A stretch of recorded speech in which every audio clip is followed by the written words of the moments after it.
time, having a minimum demand charge over a long period of time helps offset some of those costs on residential consumers.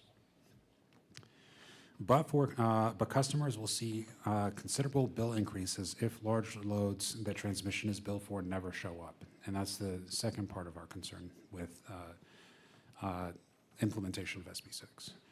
And that's that OPUC has advocated for financial commitment and site control requirements to ensure that large load customers are real and have the capital and property set up and maintain large loads like data centers. To minimize the risk of residents and small businesses paying for large load customers' transmission expenses, we recommend that a refund not be given until a true-up between estimated and actual transmission costs occurs at a commission proceeding hearing.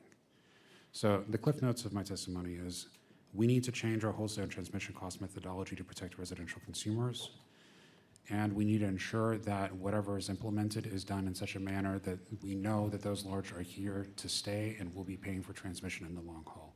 I appreciate your time, and I'm open to any questions. Thank you very much. Before we get started, I'll just remind you, if you're going to answer a question coming from the dais, just please state your name and who you represent before you proceed. Members, questions? Mr. Guerin. Thank you, Mr. Chairman. In the load forecast, I think you said it's 4 times what we currently have. When you were looking at this, were we looking at projects that we know they're going to build, or as Mr. Darby said to me earlier today, are we looking at a guy that's playing 5 hands of blackjack hoping to just win 1? I mean, we know that there's a lot of speculation in this. There's some guys that just want to get rich and get rich in a hurry, and then there are people that really want to build these sites. And I mean, are we looking at the speculators as opposed to the people that are actually going to do it? Barksdale English with the PUC. I think the number that Mr. Bigby mentioned represents the entire universe, so there will be those speculative loads in there. However, we are actively engaged in conversations with ERCOT and the utilities to figure out a good way to filter out those speculative loads so that we are not making transmission planning decisions based off of the second, third, fourth, and fifth hand of blackjack. Is that how we're justifying the current cutoff date for the batch 0? I think the current cutoff date, sir, is about ERCOT's comfort in the validity of the transmission planning studies to help them feel confident that the transmission projects that have been suggested to be built to serve those large loads will be able to reliably serve the large load without jeopardizing our ability to make sure that the rest of Texas can get electricity. If you're in batch 0, is there a pretty good chance you're going to get the electricity, or is there not? Is it not, or it's still up in the air? There are 2 different types of loads that we are considering for batch 0. There's one that's called a base load or a firm load, and there's a second group that's called a studied load. Those loads that would enter into batch 0 as a base load would be guaranteed megawatts of transmission capacity for the future based on their own project development schedule. The studied loads would be those that we would need to continue to analyze and make sure that there are projects that could be built in order to reliably serve them. Coming out of batch 0, they may be provided a megawatt allocation, they may not be provided a megawatt allocation. So if you're in batch 0 now, are you pretty well assured that you're going to get electricity, or are you not assured you're going to get electricity? Just to be clear, there's no batch 0 yet. We're working on those rules, and hopefully we will have those stitched up here in the next few weeks. But once we do have those rules confirmed, then any load that gets in as a base load will be guaranteed that they will be able to get their megawatt allocation, which is why we're taking such a hard look at how we're filtering out these speculative loads so that we know that these projects are real and not providing a guaranteed megawatt allocation to somebody who may or may not be serious about this. Yes, sir, that's exactly right.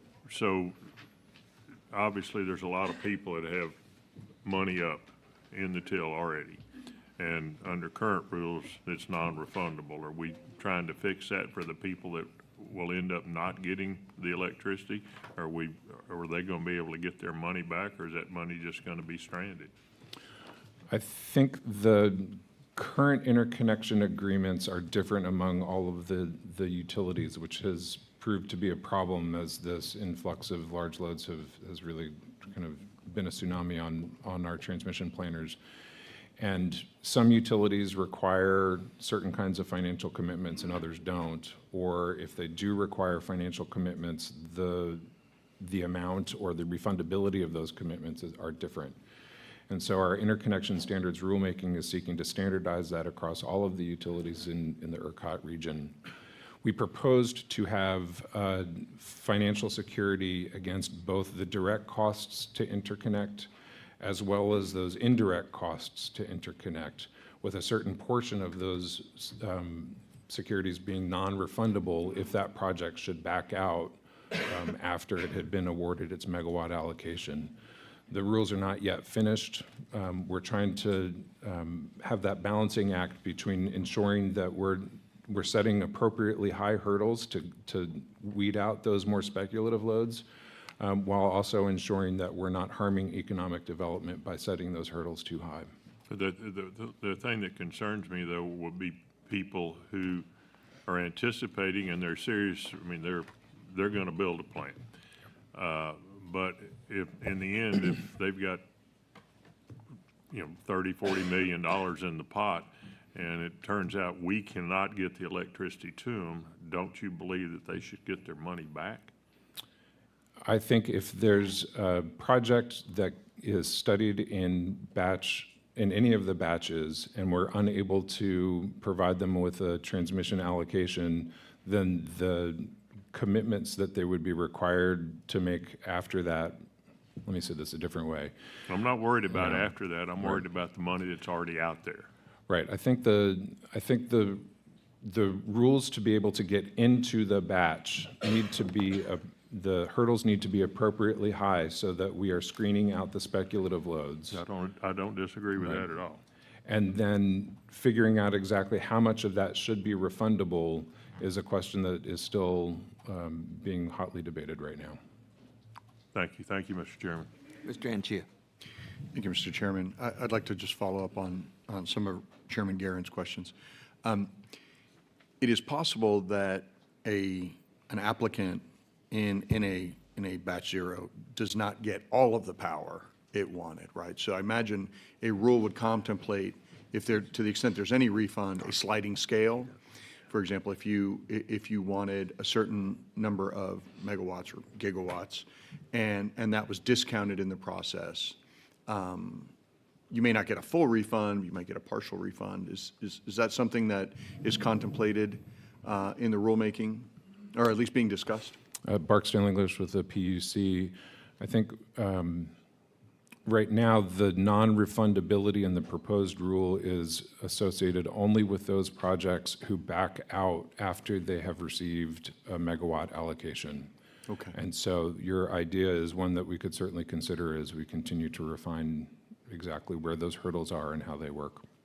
And the money that is offered up by applicants, what is that money used for, or what is it designed to do? I know part of it is to separate the wheat from the chaff and who's serious and who's not. But is the goal of that security, does it have a secondary purpose? It absolutely does, sir. It's really primarily, or maybe in equal part, a consumer protection mechanism. Because if a project were to back out, the rest of the consumers, the rest of the ratepayers in the ERCOT region would be left holding the bag of those upgrades that were required to serve that load. And this Senate Bill 6 is very clear that the legislature is seeking to foreclose that opportunity. And just to put a finer point on it, a representative from OPUCT talked about stranded costs. That part of those monies are designed to make sure that stranded costs are somewhat defrayed or paid for by the applicant, so it doesn't fall on the average Texas consumer. Is that right? That's correct. And Really, the ratepayer protection is being envisioned in kind of three parts. The first being how we're developing the rules for entry into a batch, whether it's batch 0 or some batch in the future. Second, it's through the interconnection standards rule, which will provide that the large load is paying for 100% of its direct cost to interconnect. And the third is through the transmission cost recovery rulemaking, where we will address, particularly through the retail rate making practices, that there are some non-refundable minimum payments that the large loads will be required to pay for a certain amount of time in order to cover any costs of transmission upgrades that may otherwise be borne by other ratepayers. Okay. Mr. Chairman, if I might continue, I have some questions for OPUC as well. Part of the resistance that you hear about data centers is that, hey, it's going to cause my rates to go up. So I appreciate the dialogue about not putting additional infrastructure that will not benefit ratepayers on the backs of ratepayers, and so that the market participants who are requiring this infrastructure are going to pay for it. I think that's a good consumer protection mechanism. You spent a lot of time talking about 4CP, which got my interest, and it's something I had not thought before, is that, there are other models out there to protect consumers and make sure they're not paying more, allaying those fears that they have about data centers. And that is the 52 CP and the 365 CP. And one of the big criticisms of 4CP in the past has been, well, sophisticated market participants, industrials, they get to avoid those costs. They power down during the 4 concurrent peaks during the year, and then that pushes costs on to average consumers. And OPUC is the regulatory agency that's supposed to be looking out for average consumers. So I want to drill down a little bit deeper into the other models that you highlight here, the 52 CP and the 365 CP, because the adoption of those models show materially higher savings to consumers. There are always trade-offs. What are the trade-offs in adopting those models? Because if you go, I imagine, a 365 or a 52 CP, sophisticated market participants will be able to avoid some of the costs, but potentially not all of the costs. So does it lessen the avoided costs that are then transferred on to your residential consumers? And number two, what are the regulatory trade-offs? In other words, is there more burden in administration? Is there a tipping point where you no longer get a benefit from moving to a more regular interval? Can you talk through that? Sure thing. Thank you for that question. I would say to the last part of your question, kind of the regulatory trade-off, the difference between 365 and 52 CP is roughly 2%. And so the more CPs you get, the less the benefit. But 2% is still a pretty considerable sum when you start taking a look at the total value of the dollars there. But if you had to say what's the diminishment, the more peaks you have, the less total benefit you're going to see to consumers. Then the trade-off here is that ultimately other consumer groups have to pay for that. Most likely the group that's going to be most burdened by that is going to be the industrial segment. You're going to likely see a very small increase on the part of small businesses, but most of it is going to be borne by the industrial segment. It's going to be more difficult and more costly to try and engage in avoiding paying for transmission costs. I think there is still some potential for some more flexible loads like data centers or crypto mining to be able to avoid their cost. Those are very difficult to manage under this system, which is why a minimum demand charge might be helpful in those cases. But you're going to still see significant reductions in the amount of gaming that's going on.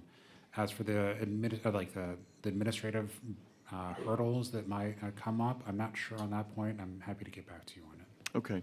I'd like to know because, as policymakers, we're always dealing in trade-offs. I like the trade-off that says we're going to be easing the burden on your average Texan. That's something that I think everybody around this dais cares about. And I think there would be an alignment of interest, certainly with the data center community, because that is among the most frequently levied criticisms. Hey, my rates are going to go up. But if the state adopted a more regular interval CP mechanism, then you could offer to ratepayers, hey, your rates will either be flat or they could potentially go down by transferring some of this. Now, the industrials may not get a lot of warm fuzzies about that because they've been able, I think you used the word game the system and then put more costs on average Texans. In the comments that you submitted to on 4CP, if you have submitted them, what was your optimal CP interval, or did you fall on one? We push for more maximalist position, that the more that we can gain for, we have a statutory obligation to represent residential consumers, so the most benefit that we can get towards residential consumers is going to be the best outcome from our perspective. If it's going to be a coincident peak model, that will be 365. If we're moving away from a coincident peak model, that could be something like energy consumption. So you were charged for transmission based off of exactly how much energy you're consuming on the grid. That would require an entirely new system for us to set up to do that, so there could be greater administrative burdens for that. But in terms of kind of the difference between 365 and 52, it's $50 million in 2025 in terms of actual money, but in terms of percentages, it's relatively small. So it's one where if it went down from 365 to 52, we would understand that as a reasonable compromise. And ease of administration, either for the PUC or ERCOT? Any views on that? Since we're doing rulemaking here. Barksdale live. English. Oh, sorry, sir. Go ahead. Barksdale English with the PUC. I think it's relatively straightforward from an administrative standpoint to change from 4CP to another coincident peak interval. I think moving away from the coincident peak model outright could be a very big lift for the utilities, both at the wholesale level and at the retail level, which is something to consider, but is maybe not what the PUC's primary focus is. I think we're focused on the best practices for rate making, and that's a balancing act. We start with cost causation. Who's using the system when? Whose use is encouraging the need for more infrastructure development? Is the price signal, does it send a clear economic signal to folks to reduce usage when we need it? It's an important outcome that sophisticated users of our system currently are able to reduce demand during those 4 coincident peaks. Yes, there are some negative outcomes from that in terms of long-term cost shifting onto other rate classes, but in the instant moment, it's good to have that reduction of demand when summer temperatures are high. And I think the third principle is that there is a consistent methodology that allows for a stable rate regime on which utilities can rely so that they can make good investment decisions and their shareholders can understand kind of what their long-term business model looks like. Does an increase in coincident peaks, and this will be my last question, I know I'm taking too much time, Mr. Chairman, thank you. Does the increase in coincident peaks create uncertainty? I think the more coincident peaks you use, the more uncertainty is created in the near term. If we stabilize on a different number of coincident peaks over the long run, then that uncertainty starts to go away because people understand how to operate within that regime. And Because these are sophisticated market participants, and they're going to react to the new rules of the road, That's right. Okay. Yes, sir. And just to make it clear to the committee, the commission will be moving away from 4CP. That's a commitment we've made and we will keep. Mr. Darby. Thank you, Mr. Chairman. Mr. English, it's good to see you. We shared a panel this week, in fact, so it's good to hear your perspective again. Thank you for being present. Just a couple of questions, and again, Charlie spoke of the idea of playing a five-handed game of blackjack versus one hand. They shove it all in on this project, and we shove it back and say, if you're this committed, then we will guarantee you. And so that's kind of the concept that I would hope that the PUC would be looking at, because certainly from my part of the world, there's a lot of pushback, public pushback, and it's just the sheer volume of these projects that are out there, the numbers that they're generating on need for electricity, the amount of water that they're projected to use. All of that is playing heavily in this dialogue, and we need to be sensitive to that. We need to try to support business development, but certainly we want to support business development that has the legs to get on the ground and actually complete it. So I guess in order to support that business development, I think I heard you say that the current cutoff for base load designation in batch zero is based on objective development milestones rather than simply a date certain. Could you expand on that a little bit? Yes, sir. Thank you, Chairman. Barksdale English with the PUC. We couldn't agree more on these principles, especially as we develop the rules around batch zero. We have three objectives that we're following as we think about the different metrics. The first is that these projects are real? We need to have measurements in place where we can have a relative degree of certainty that we are moving into the batch projects that will materialize. The second is, are we creating rules that are going to protect the other ratepayers? And the third is, are we creating rules that are repeatable and objective so that the outcomes are logical? Because we know at the end of this process, there will be winners and losers. And so we need to make sure that the independence and objectivity of those criteria are defensible as those winners and losers are identified. More specifically to your question about some of the metrics that we're using to identify the realness of the project, as it were, we're looking at site control. We've proposed a measurement that a developer would have to demonstrate that it has control over the site that it's going to build on, so not just an option, but an actual deed or a lease or a purchase and sales agreement. We want to see that depending on the maturity of the project, that maybe they have a contract for power, because that implies that they understand what the load is that they're going to be taking on in that facility, that they've got a tenant in place, that they understand what the impact to the system is going to be. For those projects that are perhaps a little bit less mature, we want to see that contract with a tenant, so that we are not providing a megawatt allocation to somebody who is going to build a building and then hopefully be able to turn around and sell it to somebody else. So measurements like that, we hope will set a clear standard that we want real projects to be entered into the batch, so that when they get their megawatt allocations, Texans can feel comfortable that those projects are going to move forward, and that all of the other mechanisms in place are going to protect them against the rising infrastructure costs associated with it. Okay, now, if these developments had already cleared your existing protocols at the time, why wouldn't they be considered as base load in the batch zero? I think for those that have cleared the studies that ERCOT has identified as what is needed for ERCOT to have confidence that it can reliably serve that load, they will be included in batch zero. They will be, okay. What analysis did you conduct to determine that projects just outside the cutoff that is a date, time certain, are meaningfully different from those that are included?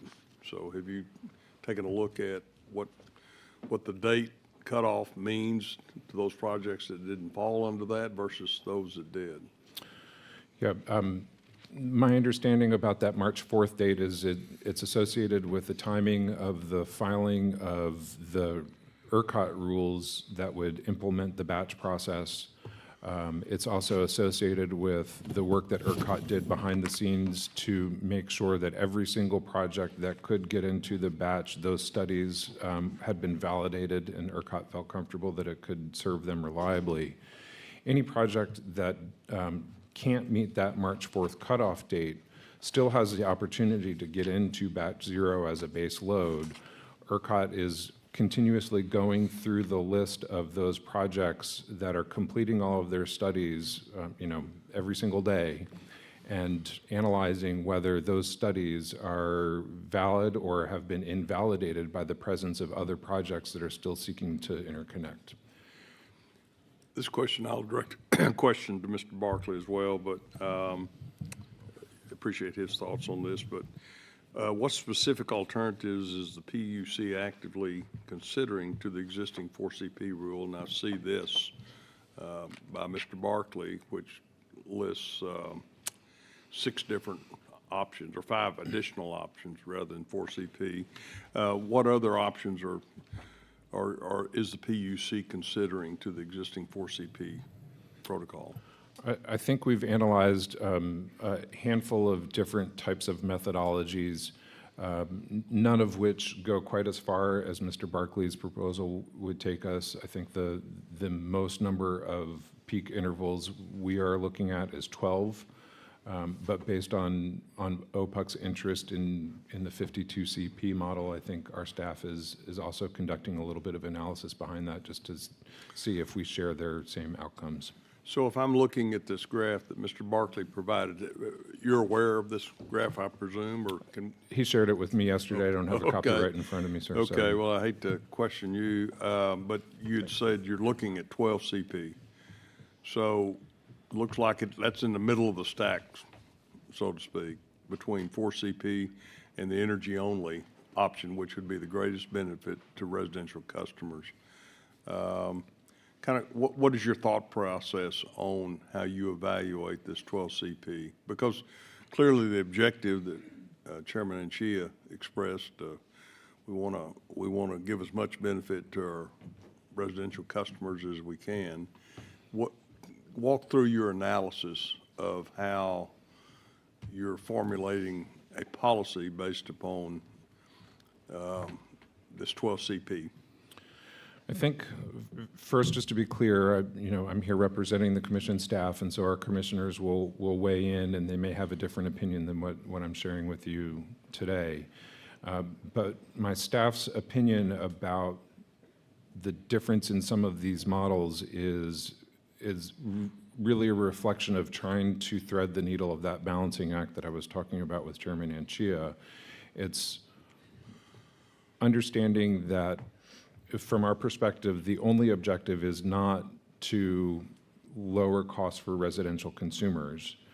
It's really to ensure that we have a fair and appropriate assignment of costs across all of the users, so that if you are benefiting from the transmission system, you have an obligation to pay for your use and benefit of that system.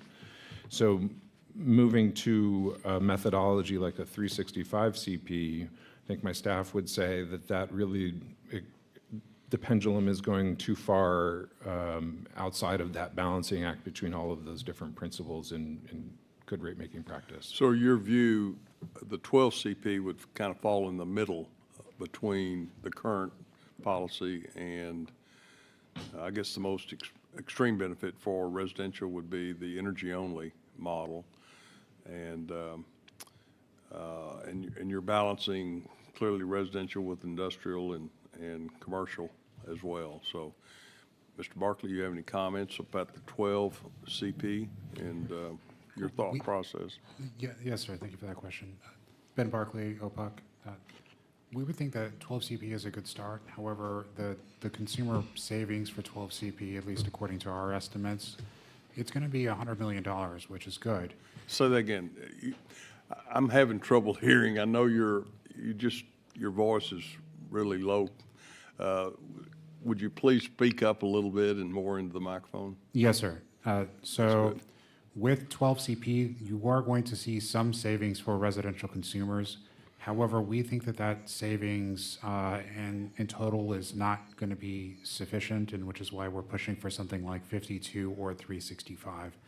We want to see something a little bit higher to better protect consumers from the potential of large loads coming online. Is there a dollar amount associated with your analysis here? I mean, how many millions of dollars are we talking about shifting, for So, example, or billions or whatever? Looking on the projected residential costs under proposed methods, it's going to give you our estimates for 25 through 2030. And so if you take a look at 12 CP, if we were to use that in 2025, it would have been a savings of roughly $153 million versus something like $228 million for 52 or 312 for 365. Okay. And again, you know, I've dealt with this 4CP for a number of sessions, and it's been a frustrating policy hurdle to try to get through, but I would urge both organizations to continue to work through this to make some sense of it. It never has really made sense to me. And so I would urge the commission and OPUC to continue that effort. Finally, I guess, Mr. English, if the PUC cannot reach consensus, you got to do it by December the 31st of this year. Will the legislature need to act if you can't reach a consensus, or do you feel comfortable that? On the 4CP rule, sir, Yeah. we will have it done, guaranteed. Okay. Okay, thank you. Thank you, Thank you. Mr. Chairman. Mr. Ginn? Thank you, Mr. Chairman. I'm going to follow up a little bit more, I guess, on what both my colleagues were talking about, and I guess pose it in a different way. Mr. Barkley from OPUC mentioned in his testimony that residential consumers and small business consumers from other states are paying less for transmission costs than those in Texas. Do you agree with that? And if so, what would you attribute that to? This is Barksdale English with the PUC. Unfortunately, I haven't done that analysis, so I can't sit here and comment on that reasonably. So he also said that residential consumers and small business consumers, ratepayers, are paying a larger share than what is adequate. I guess I'm just trying to decipher how he said it, but than is appropriate for that level of service that they are getting. Do you agree with that? I think overall, that's a true statement, and that's something that we are looking to rectify through the rulemaking, yes. And so just a few minutes ago, in responding to Chairman Darby, you mentioned that the 365 CP, that your staff would think that the pendulum would swing too far. Can you elaborate on that? What does that mean? Are you saying that 365 CP would not accurately distribute costs, and that because for whatever reason? Can you explain that?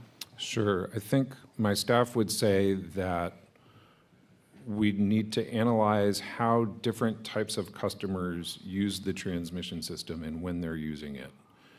And if we notice a trend in how those different types of customers are using the system, that then causes new infrastructure to be built. For example, a straightforward one is during a hot summer day, when air conditioning load is high, we see the need across lots of different types of customer groups for electricity to cool their homes or cool their businesses, which then spurs the need for new infrastructure development as the temperatures continue to get hotter. So looking at not just the summer is, we believe, is very appropriate, and figuring out how different groups of customers are impacting the system at various points of the year is very appropriate. I think my staff would say that there's not a daily need or even necessarily a weekly impact that any group of customers places on the system, that it's perhaps more appropriate to look at it on a monthly basis or some other type of basis along those lines. I hope I answered your question. Mr. Barkley, you want to respond to that? Thank you. Ben Barkley with OPUC. My first comment is that if you take a look at population growth versus the need for transmission, population growth in Texas, the state is growing in population, but our needs for transmission are outpacing our population growth. Therefore, when you're looking at ascribing any kind of transmission, it's less likely to be ascribable to your population growth and more likely going to be ascribed to additional industrial needs. So I don't think it's accurate to say, well, if we take a look at these 4 months and there's AC, therefore it's the residential consumers' fault, is a fair statement. But when it comes to an appropriate weighing of the factors, that's certainly within the purview of the PUC to decide. But from our perspective, currently the balance is heavily weighed against residential consumers. And it would be very helpful for us to move into a system that accurately judges exactly how much industrial users use versus residential users. And the more coincident peaks that you have, the more costly it becomes to respond to those coincident peaks in such a manner that it reduces the perceived demand on the system, because the demand of an industrial user is going to go down during 4 coincident peaks, and that doesn't necessarily reflect their normal demand that they would have on the system. So our preference would be for at least 52, if not 365. So essentially, you're disagreeing with his perspective or his thought that, and/or his staff's, that that looking at it over 365 days or 52 weeks, you see it at OPUC, you see it as an analysis that would show a more accurate portrayal of transmission needs. I think Mr. English is somehow saying that it would, by looking at it on a daily basis or on a weekly basis, it would somehow not appropriately take a picture of what's happening. So I'm trying to understand, and I'm trying to figure out who's right and who's wrong. Ben Barkley with OPUC.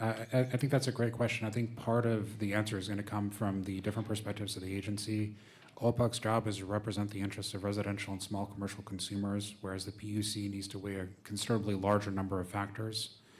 And so I think from our perspective as the advocates for residential consumers, we think you would get a more accurate reading with 52 CP than with 12 CP. And not only that, but it would just be more fair to residential consumers. But I understand that the PUC has a whole lot of other things that they need to weigh in making their calculations, and that they might come out with a different result as a result. When you say that it would be more fair to residential and small business consumers, do you mean that it would be more fair or that it would be less? Because I think those would be two different ways of looking at it, right? Ben Barkley, OPUC, that's correct. It would be more fair in the sense that they are paying less, and that likely, given the increase in demand from large loads, it would be more equitable to those consumers because they're not the ones who are going to be driving transmission growth into the future.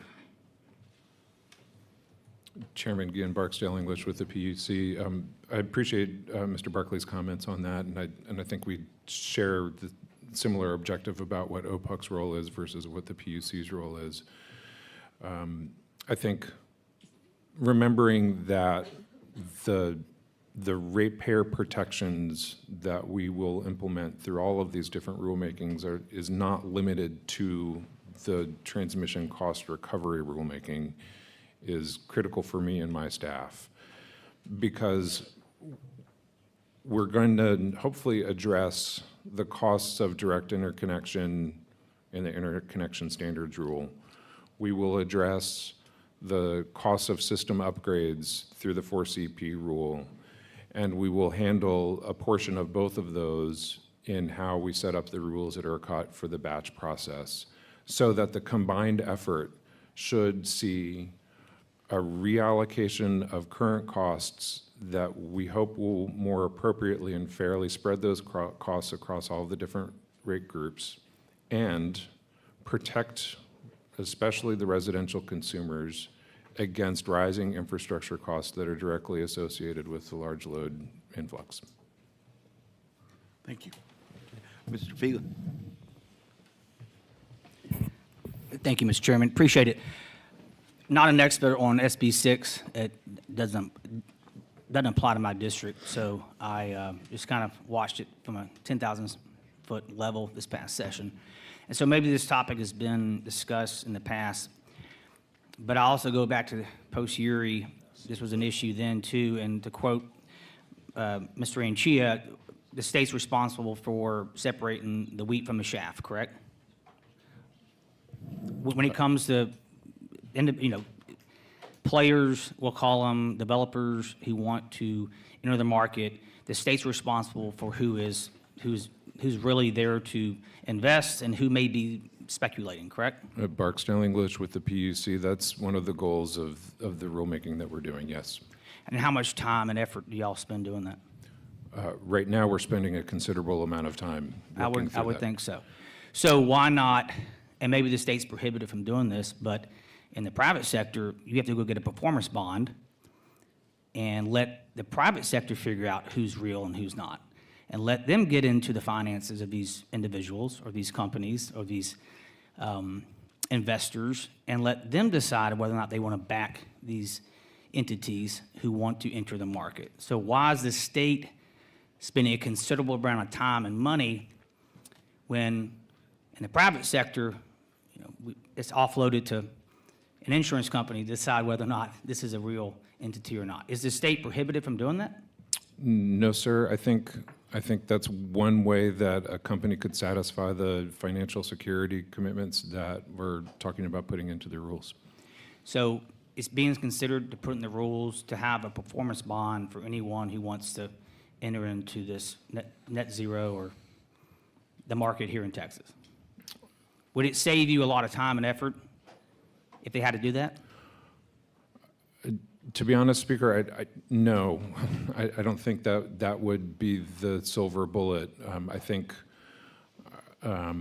as I recall what's in our draft rulemaking right now, I don't know that we specifically call that performance bonds, so that maybe that's something that we need to go back and look at. What do you call it? Sir? What do you call it then? We have letters of credit, we've got cash collateral, and there's a third one that I'm missing just right off the top of my head. All right, well, if they have to go get a performance bond, then they have to put money in, and there's skin in the game, and if they don't perform, they lose the money.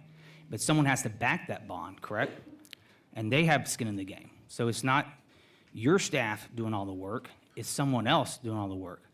So I think it's something just to consider, because in the private sector, this is offloaded to someone else. Like if you're real and you're really going to develop this project, then go get it insured. I don't have to worry about it. You bring me a bond, I feel a lot better about things. And so if you say you're spending considerable amount of time and effort and state resources doing this, and I'm not blaming you, we put this on your shoulders, you're doing the right job. The state of Texas are asking you to do this, but if we're not prohibited from what the private sector does to separate the wheat from the chaff, I think we need to consider it. We'll take a look at it, Speaker. Thank you. Mr. McQueen. Thank you, Mr. Chairman. Mr. Barkley, we'll start there. One second, John. Let the record reflect Ms. Davis is with us. Welcome, Ms. Davis. All right. Good to see you. You missed my coffee spill incident earlier, so you're ahead of everybody. Your testimony was that it is the goal of the agency to make sure that the costs are allocated appropriately. We're protecting ratepayers, consumers, and that we're making sure that the heavy users, industrial users, data centers, whatever, are paying their fair share. Did I understand that correctly? Ben Barkley, OPUC, yes, sir. Okay. Are there bad actors out there that are saying they don't want to pay their fair share? Or are people stepping up saying, we're willing to pay our fair share and let's get this? Are there bad actors out there that are trying to game the system? Are new people trying to come on the grid gaming the system? Or do you have people saying, I want to pay my fair share, let's get this thing moving? There are certainly people who are out there saying they want to pay their fair share, and those that say that economically it makes more sense for us to be able to avoid some of these transmission costs because that's good for our business. On the side where people say they want to pay their fair share, one of the questions is going to be, what do they consider their fair share to be? And that's something that needs to be explored. And that's where okay. If there are bad actors out there that are impacting ratepayers, consumer ratepayers, I think it needs to be brought into the public forum. So I would encourage your group to do that. Yes, sir. Second question I want to kind of follow up on, and I'm not sure who wants to handle this, but I do want to follow up on what Chairman Guerin was talking about. There are, and it relates to the refund, and I think maybe Mr. English, you're going to want to maybe speak up on it because I think you answered this earlier, but in no world do I think it is fair if somebody says, I will pay to get my load online, and then we come back to them and say, we can't get your load online, and we're not going to return that money. How in the world is it not just a simple, yes, we will refund that money if I pay my fair share, I pay what you asked me to pay, and you guys can't deliver because of whatever circumstances there are, that is not just a simple, yes, we are going to refund the money. And maybe explain what other, I mean, I'm a simple-minded person. What am I missing? Thanks for the question, Barksdale English, PUC. Perhaps thinking about what Speaker Phelan was just talking about, the intention here is to create an opportunity for the company to demonstrate in one of many ways that it is a real project. And as we initially thought about these rules, we thought that money down on the table was a good marker. I agree with that. I 100% agree with that. And there are some real matters, but if they're real, they put the money up, and then we can't deliver, or the grid can't deliver. I hear your point, sir. Refund, or what money has been spent on their behalf that you need to recoup? Because we don't want it to be passed on to the ratepayers, but if their project's real, but the grid can't deliver. So I think it's a matter of if the ante that you have to put in onto the poker table, you can take back if your cards don't play out, you haven't bought into the game. And so I hear exactly the point that you're making. I'm putting money on the table. I'm putting money on the table, and you're not dealing the cards. Is really the more appropriate analogy. I mean, it's not that I didn't like the cards. It's that you didn't put the cards on the table. If I put the money up and I can't get the power, you didn't put the cards on the table to play. So I think the cards are really getting through the batch study and seeing what happens as a result of it. I think that's the game that's being played. I don't want to call it a game because that makes too much light of it. But we understand your point. Okay, I think that we're all saying the same things in a different manner up here. I just hope that is considered and understood, and that you're hearing what the intention of the legislature of these members is. Okay. Yes, sir. Final question I've got is related to batch zero. Batch zero considerations, once we figure out and the rulemaking's made on what gets in batch zero, is it going to be 100% based on a date, or is there going to be, and I know you said you gave 3 criterias, but are there any regional considerations throughout the state of, you've got different utilities that have got certain areas of the state where they control it. If one of these utilities was behind or didn't do their job, are we going to penalize the state regionally if it's a date thing? Like, say a utility sat on their stuff for a year, and then all of a sudden you get a massive influx of them, and they put their stuff on the, in the queue at a certain date because they were sitting on it, and that would negatively impact a region of the state. Are you going to consider the regionality of these folks, or is it a hard and fast date? I don't think it's a hard and fast date because I think any project that is able to demonstrate that it has satisfied ERCOT's planning studies after the March 4th date up until July 10th, which is what's currently being proposed, has the opportunity to get into batch as a base load. Okay. You understand the concern about a regionality perspective? I do. Where these regions are controlled by one utility, where we've got to make sure that we're looking out for the state as a whole and we're not just going for a simple date. You understand the concern there? We're acutely aware of some of the communication problems that have occurred, yes. Perfect. All right. Thank you, Mr. Chairman. Thank you. Mr. Guerin.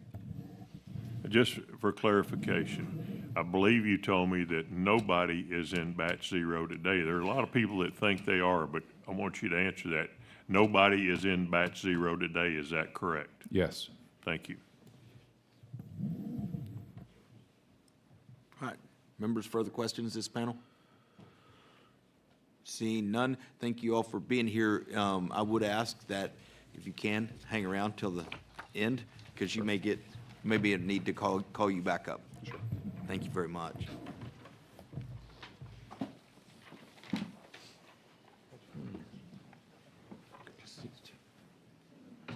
All right, chair calls Walt Baum, Mark Bell, Katie Coleman.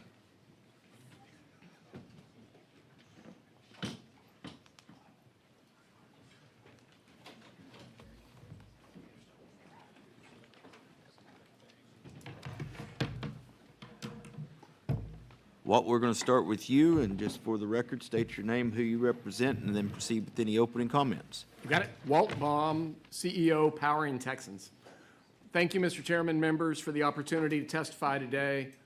Powering Texans supports adoption of Senate Bill 6 rules that establish transparent standards for large load interconnection, which are designed to support business development in Texas while also minimizing the potential for stranded infrastructure costs and to maintain the reliability of the grid. PUC's got a tough job. They've got to weigh large load development against cost and reliability concerns and ensure that the regulatory burden doesn't render real Texas projects that can bring really big benefits to local communities commercially unviable. You heard Nathan and Barksdale talk about the co-location at existing generators. That's a very important part for my members. That's a real small subset of the interconnection queue. It's less than 10, it's closer to 5% of everything that's in the queue, but that subset of projects has a lot of benefits for the state. In addition to having the timetables that y'all set up in Senate Bill 6 for these projects, they've got unique operational flexibility, operational transparency, and transmission efficiency features that warrant prioritization in the batch zero and the PUC rules. These co-located facilities, they can be required to provide flexibility back to the grid when needed in emergency conditions up to 30, in a 30-minute increment. They have to send their power back to the grid if needed. They're already connected with ERCOT, so these co-located projects are already providing real-time information back and forth to ERCOT, and they'll have more insight than some of these large load projects will bring. And these co-located projects generally require less transmission infrastructure because it's already been built to serve these existing power plants. And also, y'all have talked a lot about how figuring out whether these loads are real. Y'all set up a process in Senate Bill 6 for these projects to have to go through a 120-day ERCOT approval process, a 60-day PUC approval process, and going through that will ensure that these are real projects. You're going to have the type of vetting that you need to know that these projects are real. So for all of those reasons, we think the PUC and ERCOT must accommodate the timelines that y'all set in Senate Bill 6 for approving one of these projects. And we do applaud the work that the PUC has done already in addressing this for the already pending applications. And so we will remain engaged to help the right approach for anybody filing a new project. But we appreciate what the PUC has done so far in hopefully including these in the base load. As far as the rulemaking for 4CP, my members support fair transmission cost allocation for all customer classes, residential, small, commercial, and industrial. And, cost causation principles should guide how you do this. The customers should contribute to cost recovery commensurate with their use of the transmission system. We don't think the current PUC mechanism is doing that. It provides, right now it's just become solely a method to shift costs between classes. And so we do support, changing the 4CP process. And that's it. I'm happy to answer any questions. Thank you, Mr. Baum. Mr. Bell? Thank you, Mr. Chairman, and members of the committee. For the record, my name's Mark Bell on behalf of AECT, the Association of Electric Companies of Texas. We've heard a lot today on the ongoing implementation of Senate Bill 6, including operational and contractual requirements for large loads, electric generators, and utilities. Senate Bill 6 established a comprehensive framework to integrate large-scale load growth into the electric system while maintaining reliability and protecting affordability for Texas customers. The volume of projects underway at the PUC related to Senate Bill 6 underscores just how comprehensive this framework is. Our member companies continue to see tremendous interest from large load customers seeking to connect to the ERCOT grid. Utilities are receiving record-setting interconnection requests, and our generators are hearing from private companies seeking new and expanded generation resources, and we expect this to continue. Senate Bill 6 was the first, most prominent in the nation to safely incorporate large load growth into an electric system, and that, coupled with ERCOT's faster interconnection process compared to other markets, will remain at the forefront, will keep us at the forefront of this investment.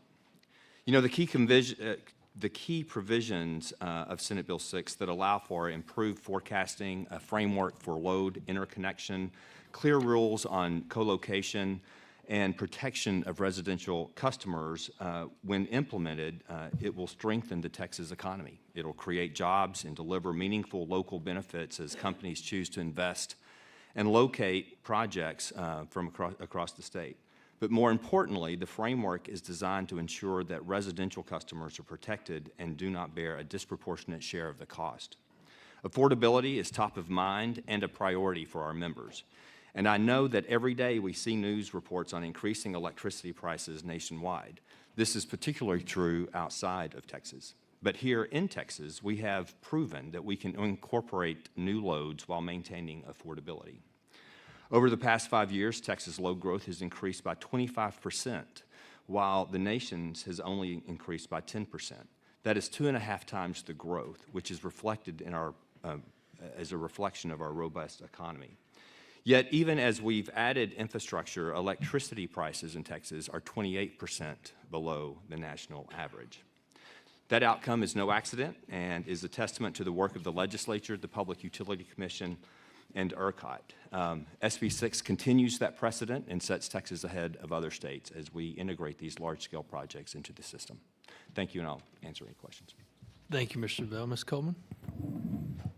Thank you, Chairman and members. Katie Coleman, Energy Counsel for the Texas Association of Manufacturers, and thank you for having us here today. Last session when we were developing SB 6, I think we really did not have a full picture of the scope of this issue. The load forecasts that ERCOT released recently are more than double the forecast that we were concerned about last session. And as you can appreciate, much of that is being driven by a secondary market for interconnections, people who are trying to get an interconnection and sell it and don't intend to actually develop a load. That is creating complex and nuanced problems that the PUC is working diligently to address. But these are big issues, and they could have significant impacts on the state's future. I do want to point out that TAM members are equally concerned about cost shifting and risk shifting. We obviously care about residential and small commercial interests like you do, but there are also legacy businesses here who pay hundreds of millions of dollars in electricity costs each year. And if costs from this new type of interconnection activity are shifted, they would also be borne by these businesses. So we're looking for fair and reasonable outcomes as well. There's been an effort to try to achieve one-size-fits-all rules, and I think that's becoming increasingly difficult to implement without crowding out potential growth from the traditional industrial sectors. There are a lot of rules that are being considered that would impose extreme financial obligations, very stringent ramp and energization timelines, and things like that that are really, really difficult when you're building a complex manufacturing process and you're trying to anticipate the needs of global markets 5 or 6 years in the future. So we are struggling with how traditional industrial growth can fit into this new framework. As I mentioned, one of our biggest concerns with the pending rulemakings, and I just want to say the commission staff has been amazing.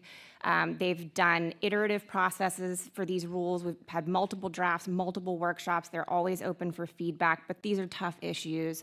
One of the issues that challenges us the most is in the current rule, there's a proposal that if you miss a ramp rate by 6 months, you lose your capacity.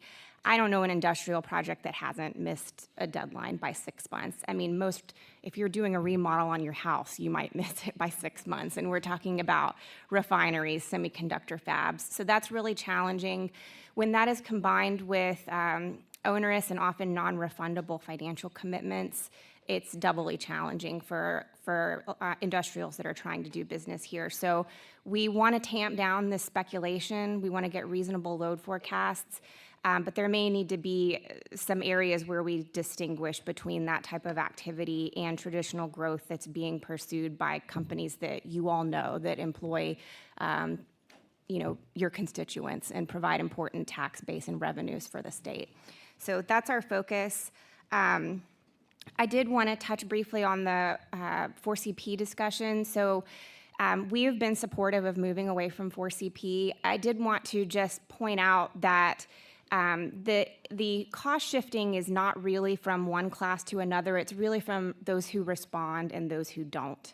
And within the industrial segment, there are many, probably the vast majority of companies that do not meaningfully respond to 4CP. When others completely turn off and don't pay transmission, it shifts costs onto those customers as well, and I represent them. And so, people who are 95% load factor and don't curtail, they're impacted by that behavior as well. And so we're just looking for something that reflects cost causation. No issue with trying to deter that type of behavior, but we don't want to go so far in preventing people from responding that we're not tracking cost causation and unfairly allocating costs among the classes. So that's our perspective on that.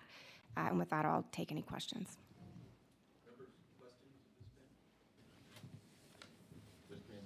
Thank you, Mr. Chairman. Katie, good morning. Good morning. Wanted to ask you about a couple things you testified on.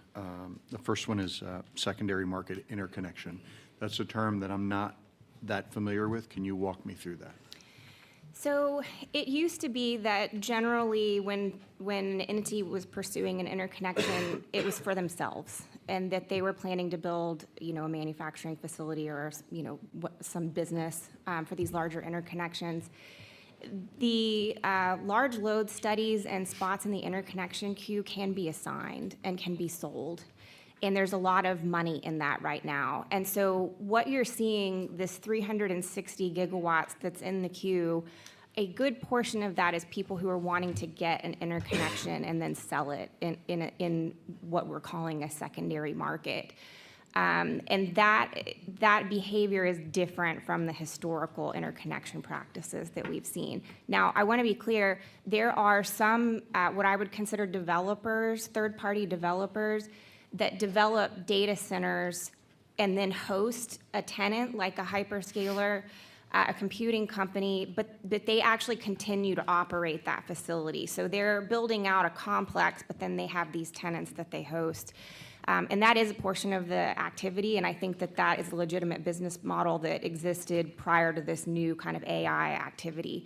But the secondary market to just sell an interconnection is extremely lucrative, and that is driving a lot of this activity. And I think, as I mentioned in my testimony, one of the things I don't think we all appreciated when we were drafting SB 6 is that, especially compared to the traditional manufacturing community, there's so much money in this space that the participants tend to be less cost-sensitive and less risk-averse.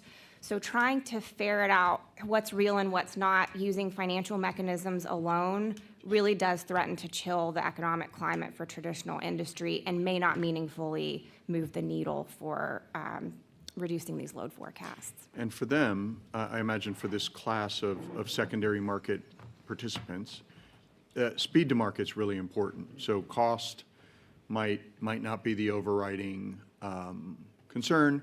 They want to be in the first or batch zero. They want to have their interconnection all set, and then that becomes like the golden ticket, right? In Willy Wonka, and then they can assign that. As we are, and sometimes they do it on spec, right? They'll just build on spec, get in the interconnection queue, and then boom, they can sell or assign. Sometimes they do it with a lease already in place or an end user already in mind. It's not being done on spec, but they're able to race ahead farther than maybe the ultimate end user that may be in the same queue, but they're just ahead. How do we separate the people who are building on spec and just want this lottery ticket because they're going to be uber wealthy if they find tenants, from those developers that maybe already have a lease in place or at least visibility on one? How do we as policymakers call balls and strikes there? It is a really intractable problem, and I think that's why the commission is having to do so much work to figure out what are the right criteria. If I'm being very honest with you, the level of activity is causing a lot of this to be shifted to ERCOT to try to determine who's going to get an interconnection. Those decisions used to be made by the utility, and for better or for worse, there was the ability for more discretion there. And so if you have, a Texas Instruments come to you, you have a history of working with them, you know that they're going to execute on their project. If you have, Joe Q. landowner with a transmission line on his property who's never built a data center before, you have some discretion to bring to that. It's just getting increasingly difficult to work in that environment because you do need a centralized view of all the activity, which has to go to ERCOT, but ERCOT doesn't have that same visibility into, in my opinion, kind of the qualitative differences between the requests. And I imagine a developer who's doing something on spec, if they win the lottery and you have an end user that says, hey, those guys are likely to get power, they have good dirt, they have a good interconnection, I need to go there because I'm way back in the queue over here. That's sort of a valid business model too, no? Absolutely, and I think because of the race to market, it is, a lot of the companies that are in that AI space are looking to see who gets the interconnection and then they go partner with them. And that's a legitimate way to make sure that you get interconnected quickly and that you get capacity. There's no way to really stop that, but it has gotten to where I think we need to look at possible alternative models for how to allocate this capacity. Rather than financial? Rather than just everybody who's interested pays to play, because I think you're seeing continued oversubscription of that model. And what is an alternative? We're working through some ideas, but like I said, it's a very difficult set of issues. You mentioned missing ramp rates, and you used an analogy about, doing a remodel on your home, I think. Yes.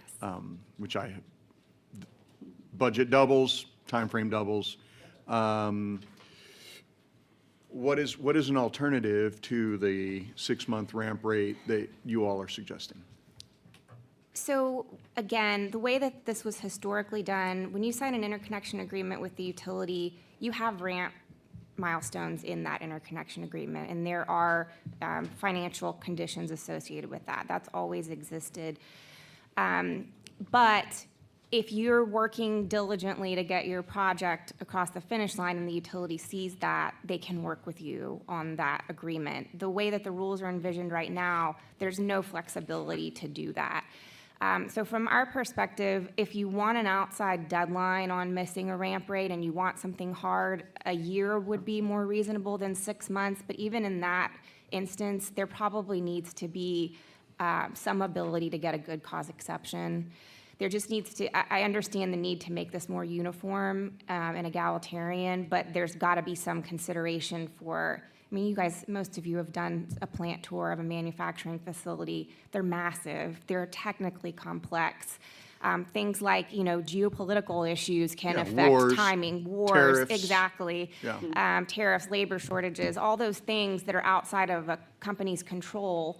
And when you're trying to execute on a project of that size, there just needs to be a way for those types of factors to be considered. Supply chain issues, I mean, we could go on and on. So you used a good, what term did you use? I was thinking like a best efforts, extension. A good cause exception. Good cause yes. exception. So I think these are similar concepts. Like, hey, if there's a determination made that after the 6 months, you've been doing everything you can, you can get an extension of time, maybe. Yes. At the discretion of the Yes. agency. And I know that doesn't give you the certainty that you need, but at least it provides some level of discretion and It's the more- ability to work with your regulator. It's more workable than the hard 6 month, and I understand where, and again, staff's putting out ideas at the commission to get feedback. So this was the idea that was put out. I think they're taking feedback on it now, so I don't want to indicate that this is like something where staff has dug in on this. They're working with us on it. But as much as you want to say to people who are looking for the golden ticket, okay, you've got the golden ticket, execute or give your capacity to somebody else, you've got to consider this other set of circumstances where there may be legitimate delays, and something like a year with a good cause exception is more workable for us. And finally, I wanted to dig into your comments on 4CP. You knew that was coming. You're being so nice, I knew it. I know, I'm always nice. So on 4CP, you have members on both sides. You have winners and losers within your membership. Some that are able to avoid costs, some that are not. If you had to ballpark, what percentage of your members are on either side of the issue, what would that be? So there's some data around this. ERCOT puts out a demand response report each year that looks at different capabilities in the market, and their most recent estimate for 4CP demand response total across the entire market is 3,000 megawatts on a 90,000 megawatt system. So about 3% of the market, period, does 4CP response. It is not, I don't know when this narrative started that all the industrials turn off and pay transmission, but the data just doesn't support that. Of your members, though? Yes. That may be a different universe. Well, so that is then broken down into different categories. A lot of the response comes from the commercial classes. Grocery stores, big box stores that have backup generation do 4CP response. Non-opt-in entities like municipally owned utilities do 4CP response. So let's say even the vast majority of that 3,000 megawatts is industrial. It's going to be, less than 20% of the industrial community is doing it. The vast majority of them are just sitting on the system paying full freight like everybody else. So, and you said this at the outset of your comments, that you are for 4CP reform. Yes. Right? And would you agree with the statement that more frequency, just a general statement, that more frequency provides a more fair picture? So adding CPs, adding coincident peaks that are evaluated will make it more difficult for anybody to completely avoid paying transmission. Mm-hmm. And I understand that's, an objective. And so it is not so much the number of CPs that we have a concern about. What we have a concern about is when you're arbitrarily assigning a CP snapshot to periods of the year that don't at all correspond to conditions that drive the need for new transmission. So if you are looking at transmission needs over the next 5 or 6 years, you look at how much transmission do I need to serve the combination of all of Katie's clients who run at 90% plus all the time, plus weather-sensitive load that fluctuates. And it's when that weather-sensitive load is at its highest, combined with our load, that's what you're building to serve. And so the snapshots, in our opinion, need to capture that dynamic. Whether it's 10, whether it's 12 is not really the issue. It's, are they going to be correlated to peak conditions on the system, or are you going to randomly assign them to an overnight period in March that doesn't drive need for transmission? And why would you not then want a 52-week or 365, a more frequent snapshot that will not be dependent on seasonality, on extreme events? Why would you not want a more frequent snapshot? Since most of your members, as you correctly point out, are can't go down. And again, I'm going to be very go ahead. honest with you, because they run at the same amount all the time. They run the same amount overnight. They run the same amount on a cool day in March as they do on a hot day in August.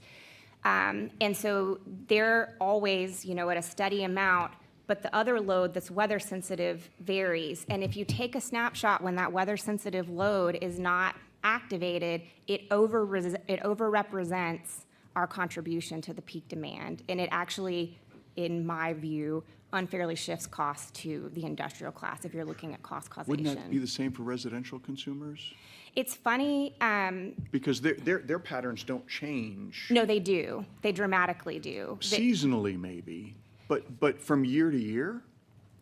Well, yes, from year to year, it depends on what the weather pattern is from year to year, and certainly seasonally. I mean, a residential, my air conditioning is not running right now, you know what I mean? But we have seasons every year, Yes. is what I'm pointing out. So that can't be the issue. We have seasons every year. Extreme weather events, we have a 1 in 10 standard, so we think that it's going to happen 1 in 10 years. We think maybe the frequency is increasing because of schmeimet schmange, which I don't want to say out loud. But so again, back to the fundamental question: if you all are on all the time, why is it that you wouldn't want that clear snapshot to contemplate everybody's usage on a more frequent basis? Because again, it's only when the entire system is using its combined maximum usage that causes the need for new transmission. The evidence shows that in most months of the year, outside of the 4 summer months and usually 1 floating month in December, January, February, it depends when that winter storm occurs each year. But there's usually 1 winter event, and then there's the 4 summer peaks. Those come close to the maximum demand on the system every single year. They're very predictable.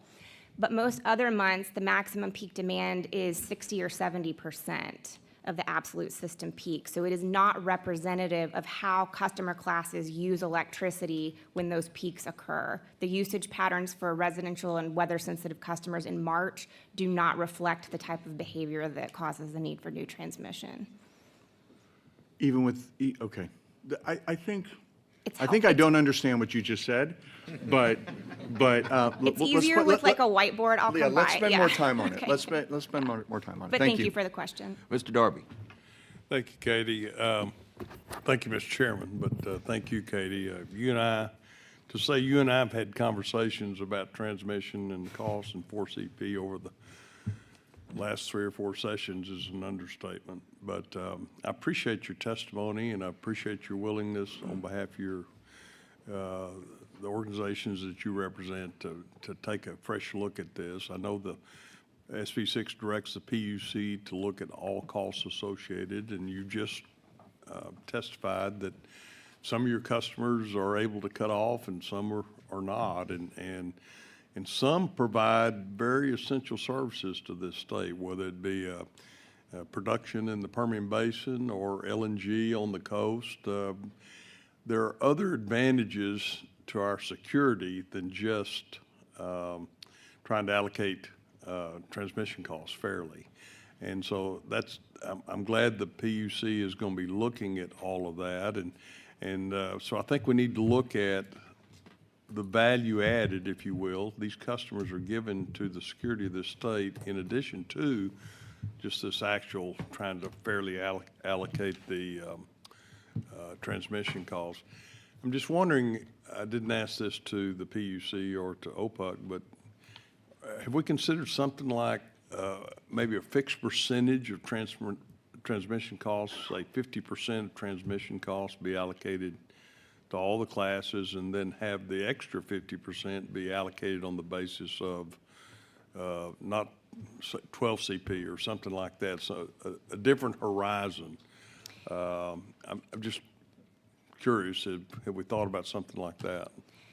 So you're describing a concept that is very prevalent in the non-ERCOT areas that could be applied in ERCOT as well. It's called average and excess 4CP.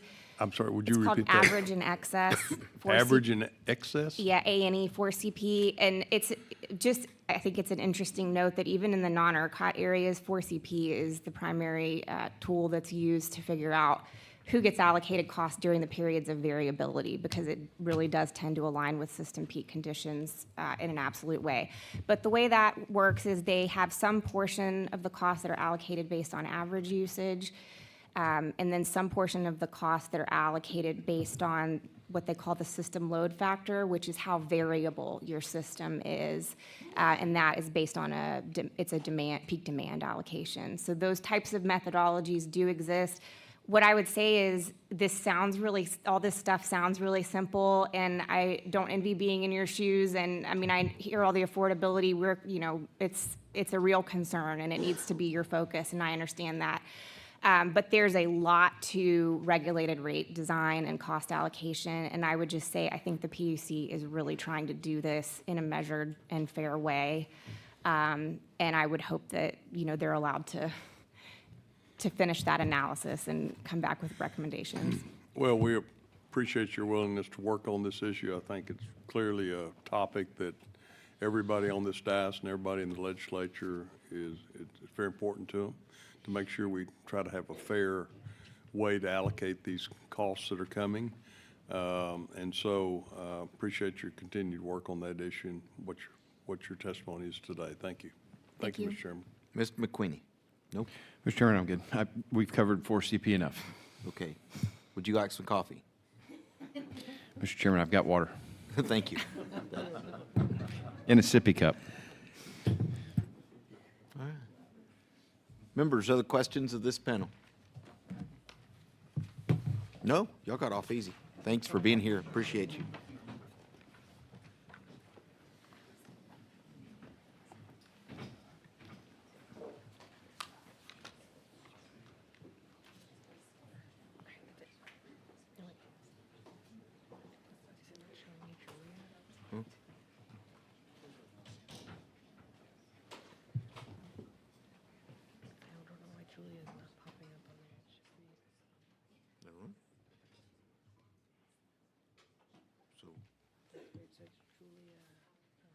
So we did then.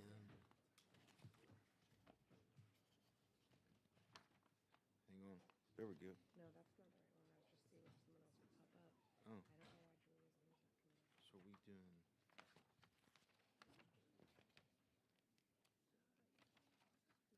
one? Yep. Okay. All right. Chair calls Julia Harvey, Taylor Kilroy, Jason Ryan.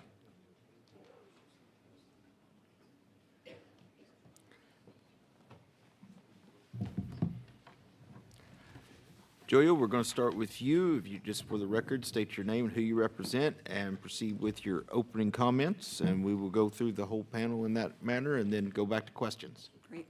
Thank you. Good morning. Thank you, Mr. Chairman, members of the committee. My name is Julia Harvey on behalf of Texas Electric Cooperatives, the trade association representing electric co-ops operating in Texas. Electric co-ops are grateful to the legislature for giving us the tools through Senate Bill 6 to manage the integration of large loads in a manner that's reliable, that allows ERCOT to plan to the true need, that endeavors to insulate consumers from cost increases, and that creates a level playing field to better facilitate this industry We commend the commission and ERCOT and all of the staff that have contributed to this complex implementation, which is ongoing.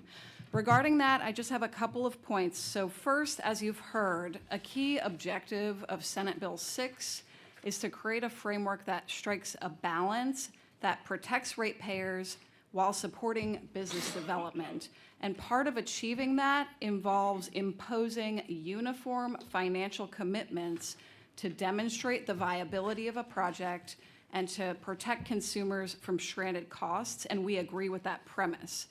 However, we do understand the concerns around non-refundable payments that may deter legitimate projects, particularly early on when the project may not have all the information it needs to make an informed decision. So as you've heard in this rulemaking, it's all about where you draw the line in terms of who's in and who's out of the planning process. Going forward, in our opinion, clearly that standard needs to be higher than what we have today, because we know, and the ERCOT and the PUC have stated, that the recently published load forecast is not reflective of reality. And then at the same time, the standard should not be punitive. We want as many real projects to move through the planning process as possible. And that's because the responsible integration of large loads in co-op areas is an opportunity that we don't think rural Texas can miss. So simply put, we have fixed costs to operate our systems. The more kilowatt hours we sell, the more those costs can be spread over a larger customer base. We can put downward pressure on the costs borne by other consumers, and it can improve the livelihood of the people we serve and help modernize the infrastructure, and that's good news. That said, again, it is a balance. As you've heard, ERCOT is poised for significant transmission investment, and there's a legitimate concern that the projects driving that need may not materialize or may otherwise not pay, and that can be seen in black and white in that load forecast. So to address that, we need reasonable but high qualifications to enter the planning process, and SB 6 requires cost allocation reform. Under the current paradigm, the 4CP method, co-ops have benefited from that. But with the magnitude of the forthcoming investment, we appreciate the need for change, and we're open to supplements to the 4CP that are non-bypassable, such as charges assessed based on non-coincident peak or based on energy consumption. And we'd like to better understand how that minimum transmission charge concept could work for co-ops, and the inquiry on that is ongoing.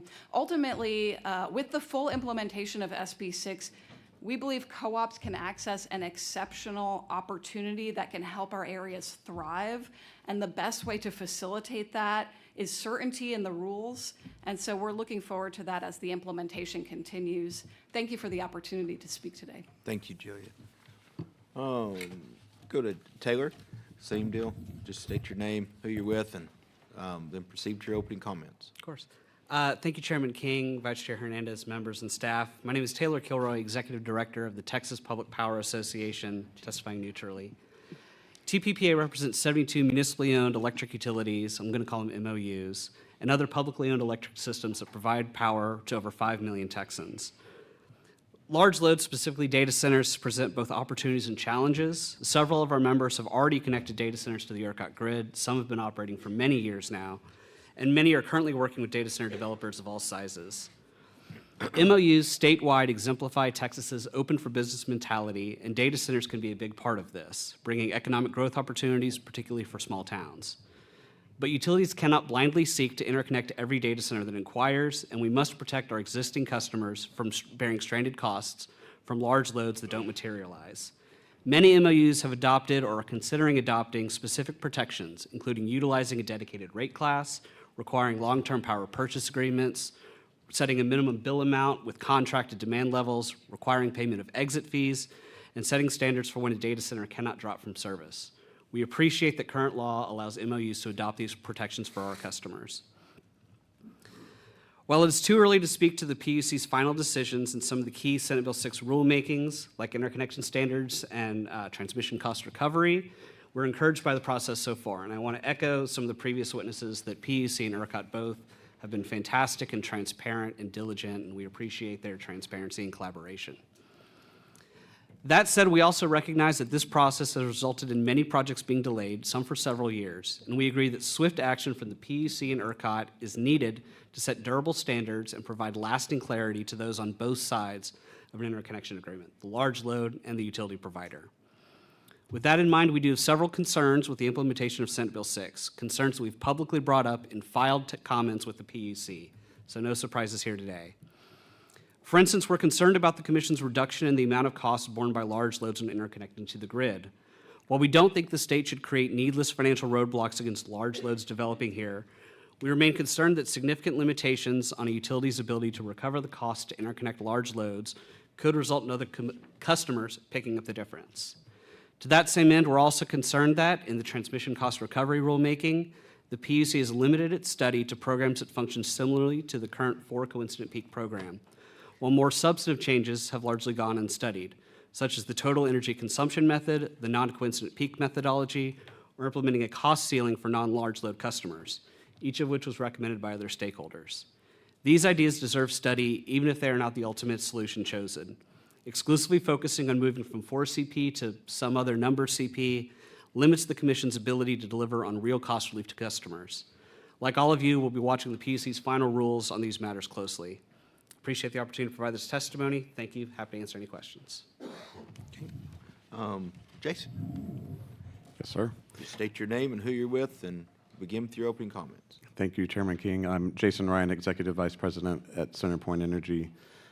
Pleased to be invited here today to talk about how Senate Bill 6 is taking shape down in Houston.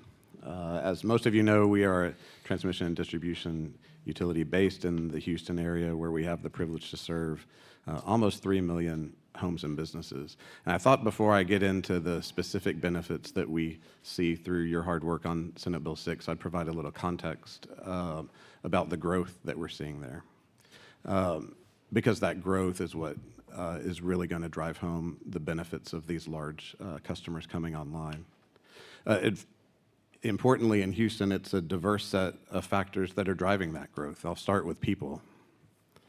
While we've been here, if today's an average day, about 20 people have moved to Houston. In the last 2 years, more than 300,000 people moved to Houston. That's counting domestic migration and international migration. It's a tremendous amount of growth just caused by people. And second, in Houston, we've been connecting large loads to the grid since before it was cool to talk about. We have significant growth in energy and manufacturing. Houston makes things. And all you have to do is look at the stats of our port to see that. We're not one of those ports that brings in a lot of goods and has empty shipping containers stacking up until they can be taken away somewhere else. Houston exports things all around the world.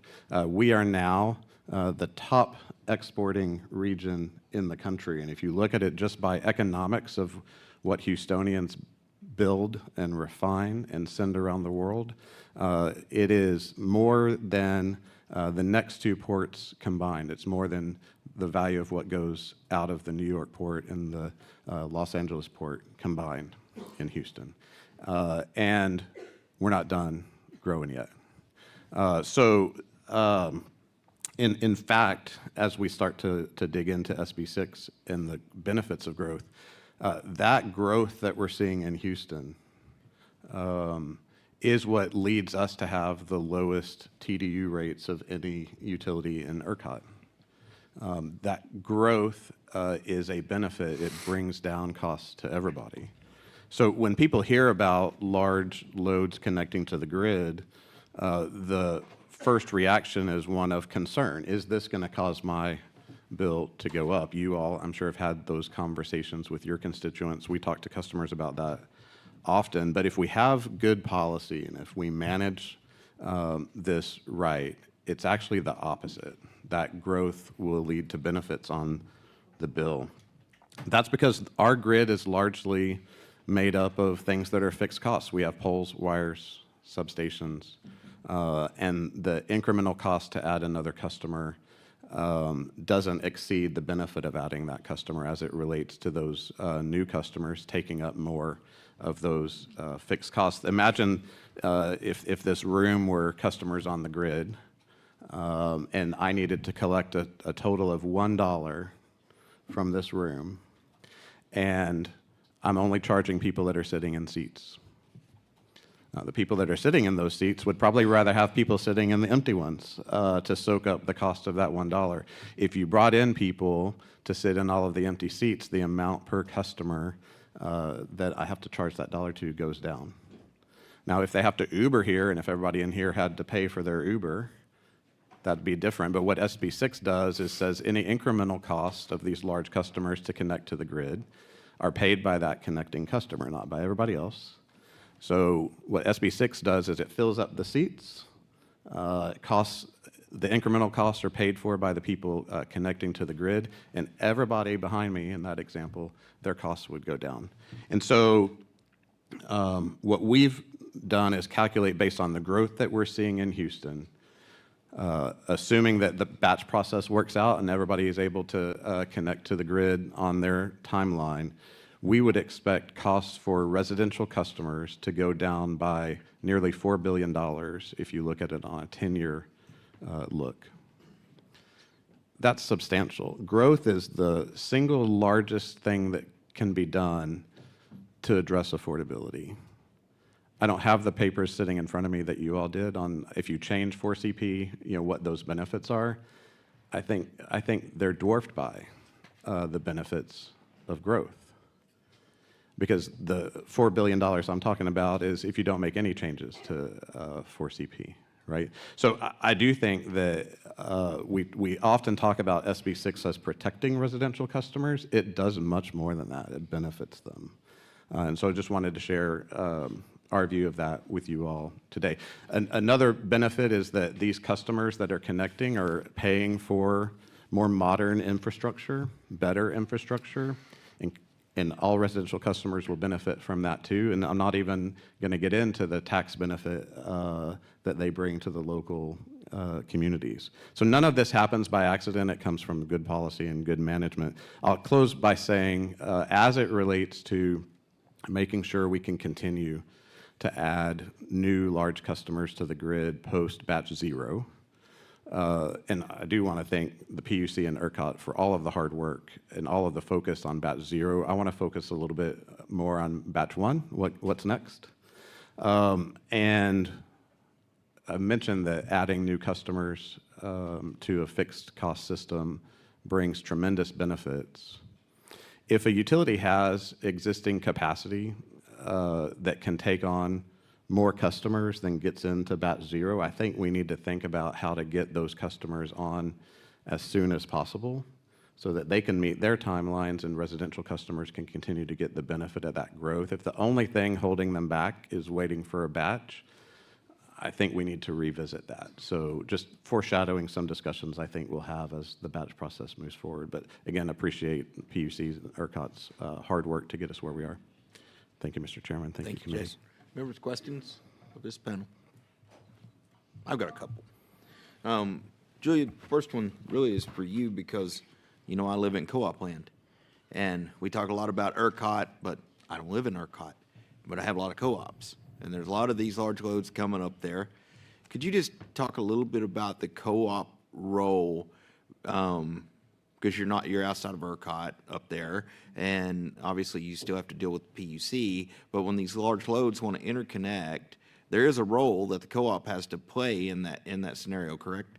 Yes, Chairman. The co-op would directly interface with the large load and evaluate, the upgrades that are needed to interconnect them, the costs around that, and they would conduct the reliability studies in conjunction with the transmission provider. So, but when you do the interconnect and you are part of that process, where our power, particularly up there, doesn't come from Texas, it comes from SPP largely. Do you how does this additional power? Do you see it benefiting the excess power benefiting the constituency up there because there's more power? Right. Thank you for the question. And I think the presumption is that the large loads will bring their own generation potentially. And so that would result in additional power available. I think there's potentially a lot of benefits related to that because on the one hand, it can defray transmission expansion because the generation is there and the load can be modeled with a reduced withdrawal limit.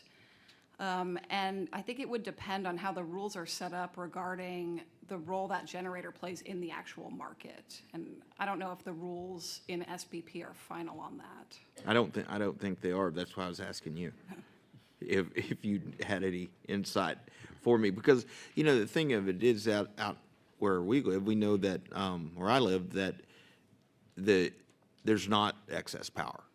It's doing all it can do to do what we do on a regular basis, but we're going to have excess power, and that excess power has to go somewhere. And if it's not going back into ERCOT, and it's how do you capture that power and put it back in our grid outside of ERCOT when the grid is not powered by the state? Right. So if the load is located outside of ERCOT with its generator, it's not eligible to sell into ERCOT. But in the other market, the neighboring market, there may be programs or products available that can kind of help monetize that generation or, take advantage of it. But again, yeah, we can look into that for you and see what the alternatives are. Okay, thank you for that. This next question, I should have actually asked Katie. I may have to call her back over here and get her opinion. I hear a lot of concern on the batch process, and everybody that comes before this committee, almost every one of you, the last hearing and this one, tell me what a great job ERCOT and PUC are doing, and going through this batch process when that's not necessarily what you tell me privately, that you've got issues. And I get it. You don't want to bash the agencies because you don't want to paint a target on your back. But if you don't tell us how the batch process is impeding business, there's nobody on this committee that can help you. So my question is this, and it's something I keep hearing. Because of the data center that's new, data centers are new, and they have all this large load potential that I think everybody agrees that most of it isn't going to happen. It's, there's tens of these things, not thousands of these things. So, but with pulling all large load customers, traditional large load customers, oil and gas, manufacturing, all of them, into this batch process, are we risking impeding businesses coming to Texas because they're going to get caught up in a system where they can't build? Jason? Yes. Say your name. Yes, Jason Ryan, Centerpoint. Yes, the answer to the question is yes, we are risking that. And that's why I think there's still a lot of complicated things to deal with in batch zero. People are working hard on that. They're taking our concerns and systematically addressing them. I'm sure they won't be able to address them all. But I'm most concerned about what's next, because the batch process is not a transition to get us from one place to another. It is the new process. And the minute I have to start shrugging my shoulders when I talk to customers about what I think the process is post-batch zero, the more they're going to be coming to you. I don't want a closed sign on the state after batch zero. And while I don't think that's anybody's intent, and we have to focus on batch zero, what's in front of us right now, we do need to start looking. And I know that they know that. In a different economy, I do have some concerns that the hurdles that we're putting in place, properly so, to weed out customers that aren't real, could be too much for a manufacturer that just wants to expand an existing facility, and could easily just jump the border to Louisiana and build it there if we're going to make them wait.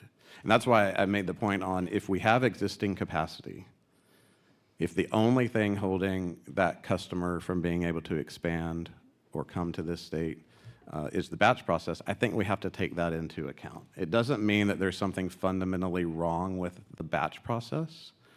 We just have to take those individual characteristics into account. You say that you don't think there's anything fundamentally wrong with the batch process. Well, I don't know how you could point to what is wrong with it when nobody knows what the hell's in it. That's why it's zero. I'm trying to figure out, you know, we are supposed to get rules in June on batch 0. Nobody's even really started on batch 1 yet, that if I'm understanding all this testimony correctly. So I guess we're attracting new customers on rumor and innuendo? Because you can't sit here and explain to me what batch 0 is going to look like in June. You have no certainty of batch 0 at all. Jason Ryan, Centerpoint. We're not starting from nothing. I'd say the rules are still being developed, and we have great understanding today which of our customers would qualify for batch 0 if what's in front of us today are the final rules.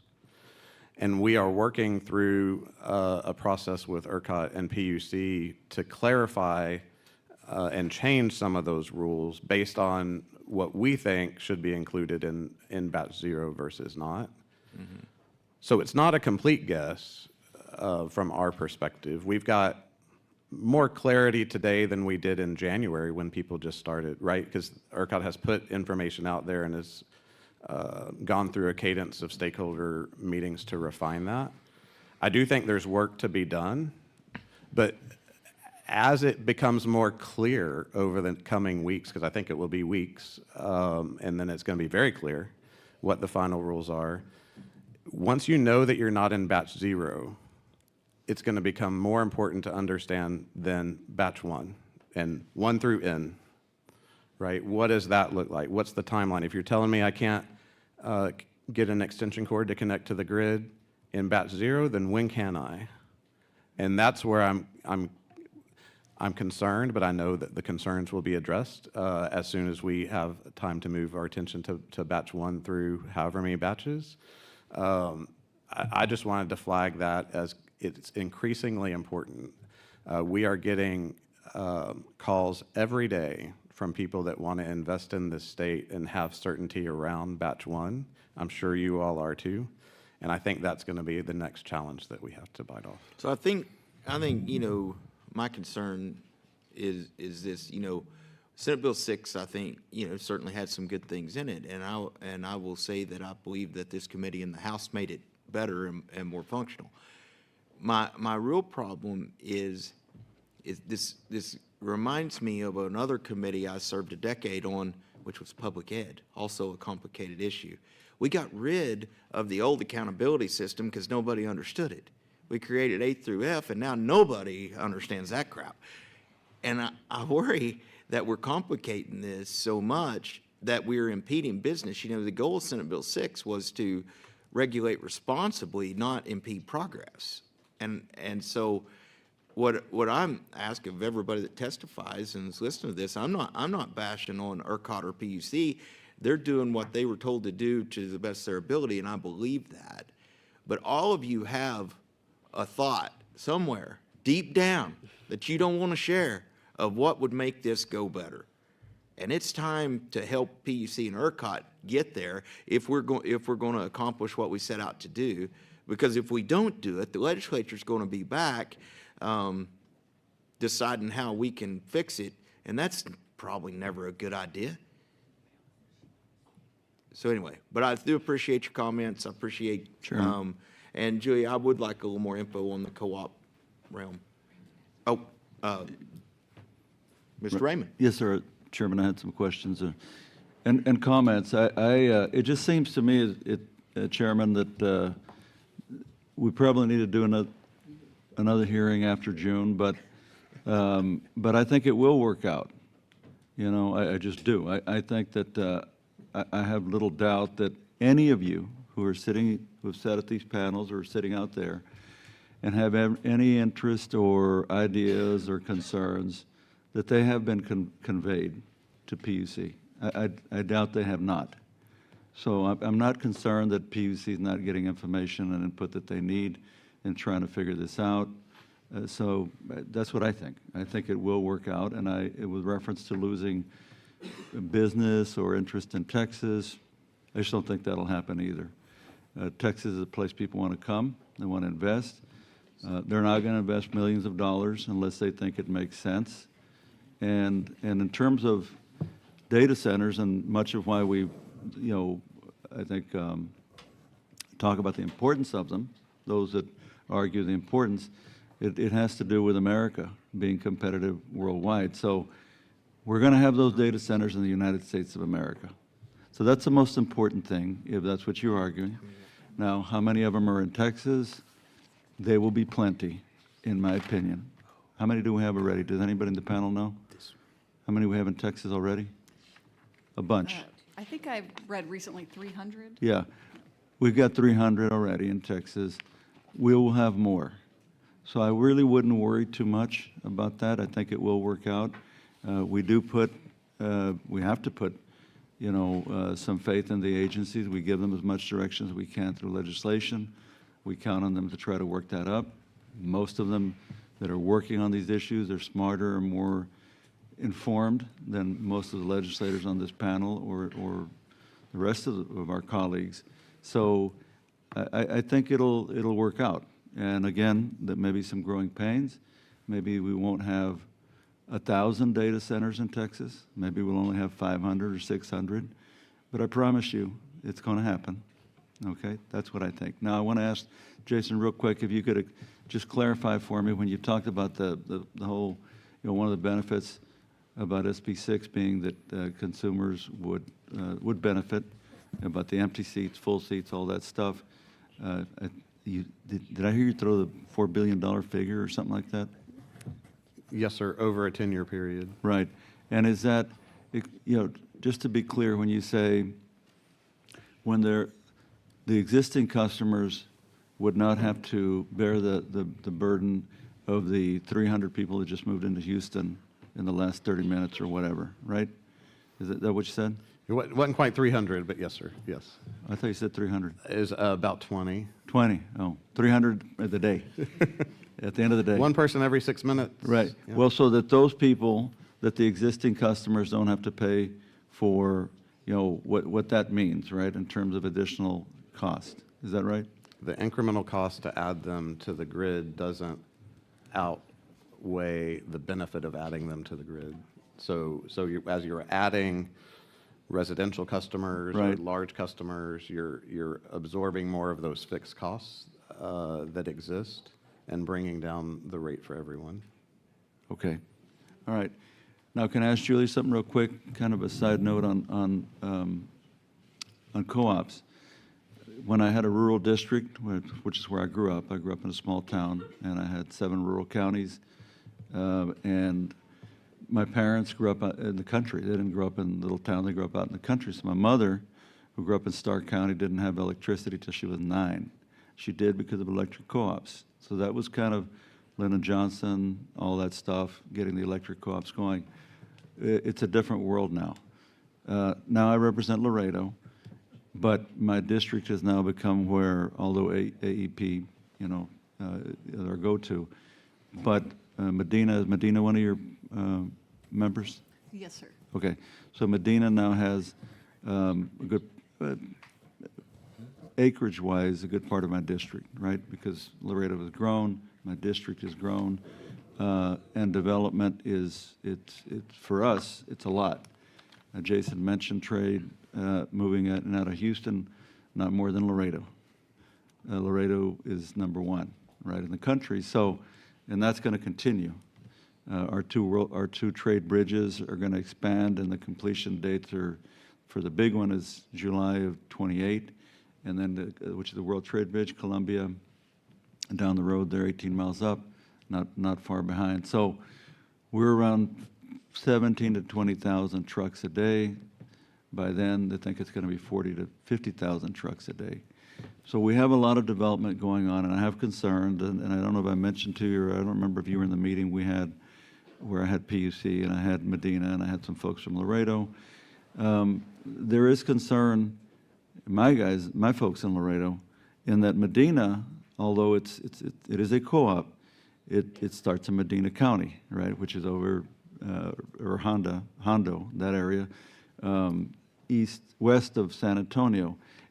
do you remember how many, speaking of data centers, how many they have there? I think it's 10 or 11, something like that. I don't have that number offhand. It's around 10. Let's just say it's around 10 that are in the Medina co-op area that they're, right? So, you know, so I guess what's happening with co-ops, and I'd be interested just your thoughts on this, because the chairman, he's all co-ops up there. I mean, our co-ops, as I said, were established to help people like my mother who lived out in the country, right? But now the cities are catching up to the country. So you have a Medina co-op, electric co-op with 10 data centers just west of San Antonio. And is that happening more and more with your co-ops? First of all, I want to ask you about that. Sure, and Julia Harvey with Texas Electric Cooperatives. I wouldn't say it's across the board. I think some areas are more appealing than others for a variety of factors, but we are seeing growth, yes. Well, and I guess that's probably going to be happening up there in the Panhandle, right? I mean, in those areas, because you're having data centers that are either being built or contemplating being built out there. What's Governor Perry's deal? Remember what's he got going? Any up, not your further north of you.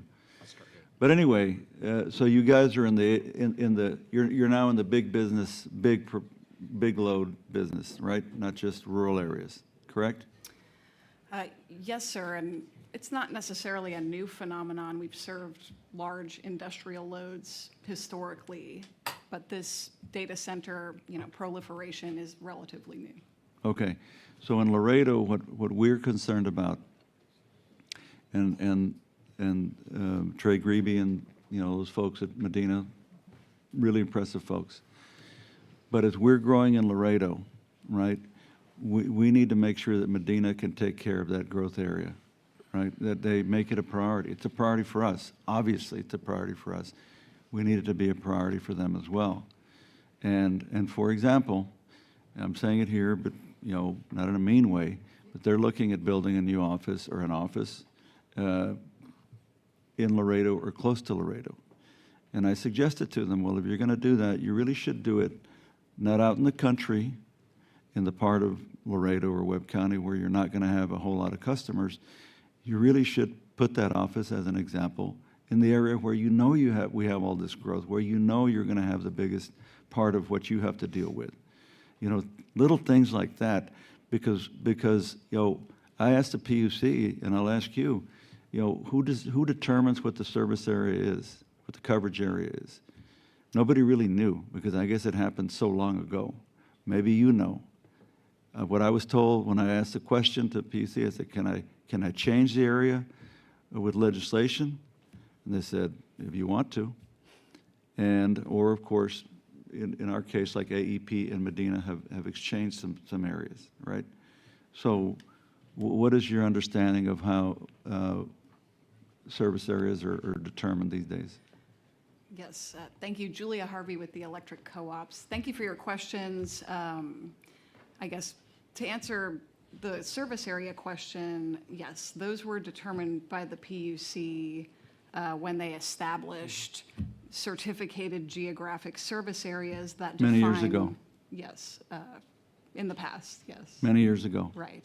Probably, would it be fair to say that with the co-ops, that was pretty largely rural areas when they were doing that? That's probably fair, yes. Yes, okay. So the dynamic of co-ops has changed because Texas has grown so much, because there are people coming in and there are businesses coming in, et cetera. So, and you're smart and you guys are sophisticated. So we need you to be sophisticated about Laredo. I'm being the Laredo state rep right now. But since we move so much trade through Laredo, it's important for the whole state and for the whole country. You see? Yes. So I can offer you the utmost assurance that Medina is prepared to serve those loads with their transmission provider. And the entry of those loads is a wonderful opportunity for the other people served by Medina. And the co-op, like other utilities, evolves over time, and they are equipped to serve those loads. And we'll continue to work with you in your office. It's not really working with me in my office. It's working with the people who are coming online. it's working with where the development is happening, because that's who I hear from. You know, it's not our offices, it's the people that we represent. It's the businesses that we're attracting that we represent. We have billions of dollars being invested in Laredo right now because of that world trade, right? And it's all, much of it, of course, is growing to the north. And so the more that happens, the more we're dealing with a co-op. And so we just need to understand, for us, and again, by extension, that's the state and the country, it's really important that the folks that we have in Laredo or coming in from other parts of the country or the world and investing there, that Medina is like, hey man, we care just as much about you guys as we used to care about your mother out in Stark County, you know? Yes. Okay, thanks. Ms. Davis. Thank you, Mr. Chairman. I wanted to ask Jason to revisit the statement you made as it relates to the cost that's not transferred over to the existing customer, but that the growth, that growth accommodates the entire structure. So you're keeping those funds segregated so we can actually see what the new business cost is to connect versus your existing customers? I mean, how do we measure that? Because I heard you, and I remember your analogy about the seats filled and seats unfilled, but as a customer, it's really hard for me to figure out how those wouldn't be rolled together, and how do I figure out what my real cost is and what the additional cost is? Sure. And it may be a visit in your office where I can do a little bit more explanation, but at a high level, some proof points of that are, as of April 1st of this year, the variable portion of the bill that we charge is a little bit less than 5 cents per kilowatt hour. If you go back to the last 10, 12 years, on average, it's been about that. So, in other words, about 5 cents per kilowatt hour. And so there are not many things that you were paying for in 2014 that cost about the same today, even though we have added, it hasn't been a million homes and businesses, but it's been many hundreds of thousands. We add about 50,000 meters a year. And so that is one important driver that has kept the bill relatively flat as we have spent more on resilience and improving the service to our customers. And so that's just one proof point of the growth has really helped to be a downward pressure on the bill. At the same time, we've ramped up the spend on resilience as the utilities have across the state. That hasn't resulted in only additions to the bill because you've got growth being a significant downward pressure at the same time. So you're saying volume is compensating for this? I mean, is that what you're suggesting? Right. Adding more customers to the denominator when the top number is largely fixed allows us to have pretty stable rates in a time where we have increased spend on resilience of the system, for example. And so with this growth, can you, I guess I'm curious, you say you're at 5 cents now a kilowatt, and so the growth would be growth at the 5 cent kilowatt. And so the new business coming in, what does it cost? What does that look like? So as we adjust rates several times during the year, we take into account that growth in customers. Right. And so, again, the denominator constantly changes over time as we adjust rates, and it's what has been keeping that volumetric rate on an average basis around 5 cents. I think it's 4.99 cents today. Okay. I'd like to visit about that because... Yes, ma'am. Thank you. Thank you. Members, further questions to this panel? Seeing none, thank y'all for being here.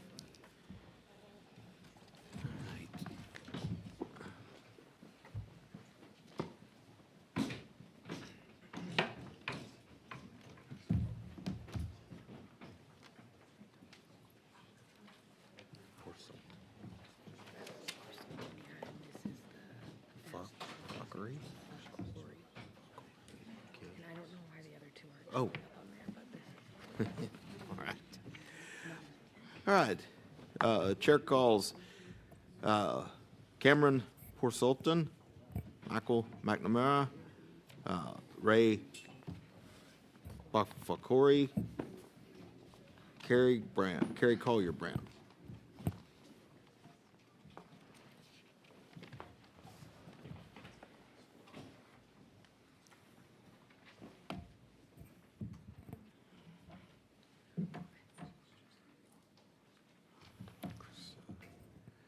Okay.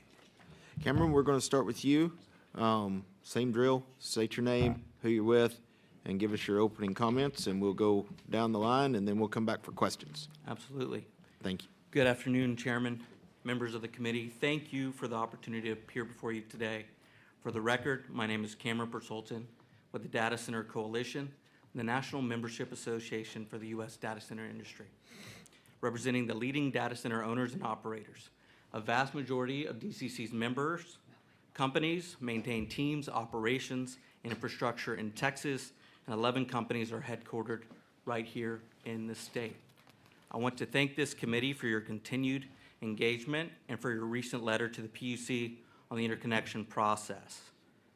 As you mentioned, Chairman, I also want to express genuine gratitude to the PUC and ERCOT for the work on SB 6 implementation. I think part of the challenge now is that we're trying to build the plane while we fly it. The current regulatory landscape wasn't designed for this pace of growth, and that does not go unnoticed. DCC was an engaged partner during SB 6's development, and we are here today in the same spirit. While we recognize that grid planning and management are ultimately the responsibility of utilities, ERCOT, and the PUC, DCC is dedicated to helping advance an affordable, reliable grid that supports economic growth in Texas. Our members are committed to paying for their electricity they consume and their share of infrastructure costs for generating and delivering that electricity to their facilities. This commitment helps ensure that Texas homes, businesses, and the local communities are held harmless for new infrastructure caused by large customers. As PUC and ERCOT implement SB 6, transparent and equitable electricity rates are essential. Sound rate-making principles have served Texas well across periods of load growth and flat demand, and they are equally important now.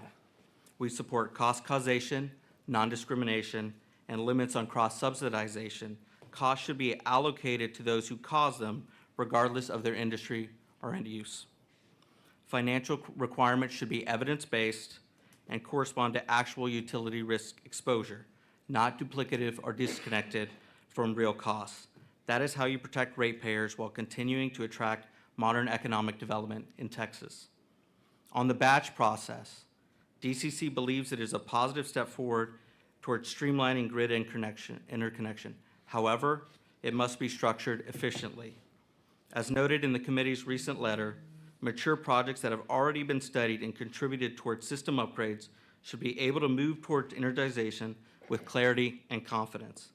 Batch sizes should also keep pace with the market demand and prioritize projects that demonstrate commercial readiness. That is how SB 6 delivers on its promise. Further, we are closely monitoring how PUC and ERCOT define the regulatory pathway for net metering and bring your own generation arrangements under SB 6. Our members' first preference is always be a part of the grid.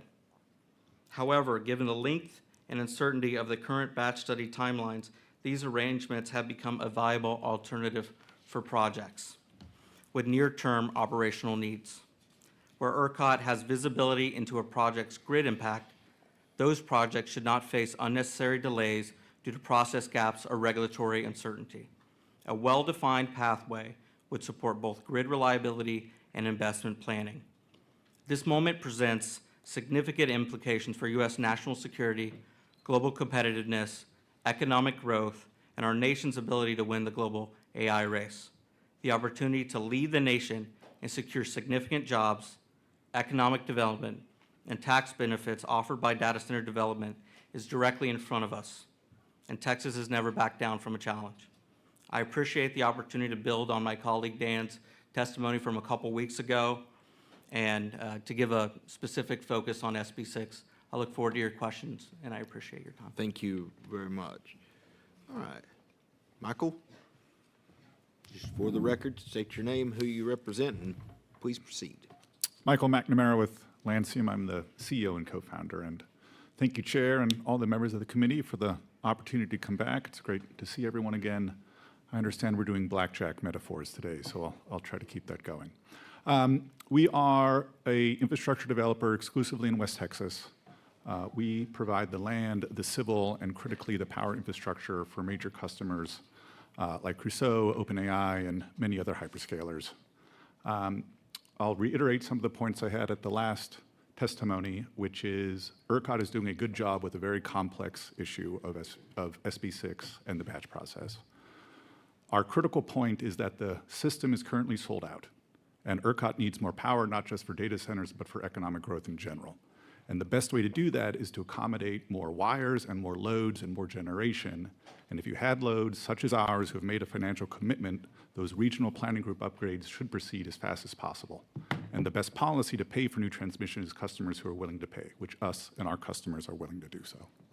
I talked a little bit out of school last time about our water plan because it's not quite buttoned up, but we're very close. And the way it will work is the customers and ourselves have the capital to invest in water infrastructure that water authorities previously did not. And there are many scenarios where we can give back much, much more water than we ever consume and fix water shortage and scarcity problems for generations to come. Also, all of our customers are mandated to use closed-loop systems. A $40 billion data center uses less water than a hotel. I'm here to take any questions, and thank you again for the opportunity to speak. Thank you for that. Ray, just for the record, state your name and who you represent, and please proceed. Thank you, Mr. Chair. Ray Fakori, Energy Policy Manager with Amazon Web Services. Thank you to the Chair, Vice Chair Hernandez, and members of the committee. Really appreciate the opportunity to come here today to speak a bit about SB6 and the economic developments that folks in our large load space are looking to deploy here in Texas. AWS, if you are not familiar with Amazon Web Services, is the largest provider of cloud computing services. We are celebrating our 20-year anniversary this year as a business, where we serve folks from across the economic spectrum in healthcare, financial services, really ensuring that folks like first responders and utilities have access to their data wherever they need it. We believe that economic development must be the central tenet of the legislative and regulatory process that are impacting large load deployments and the energy needed to power them, including interconnection reform, new energy generation investments, and grid modernization. Texas has earned its place as a premier destination for data center investments. Decades of pro-business policies, competitive electricity markets, and abundant natural resources, as well as a skilled workforce, has enabled that. And we're thankful that Senate Bill 6 from last session was able to help provide that certainty that we need to continue expanding.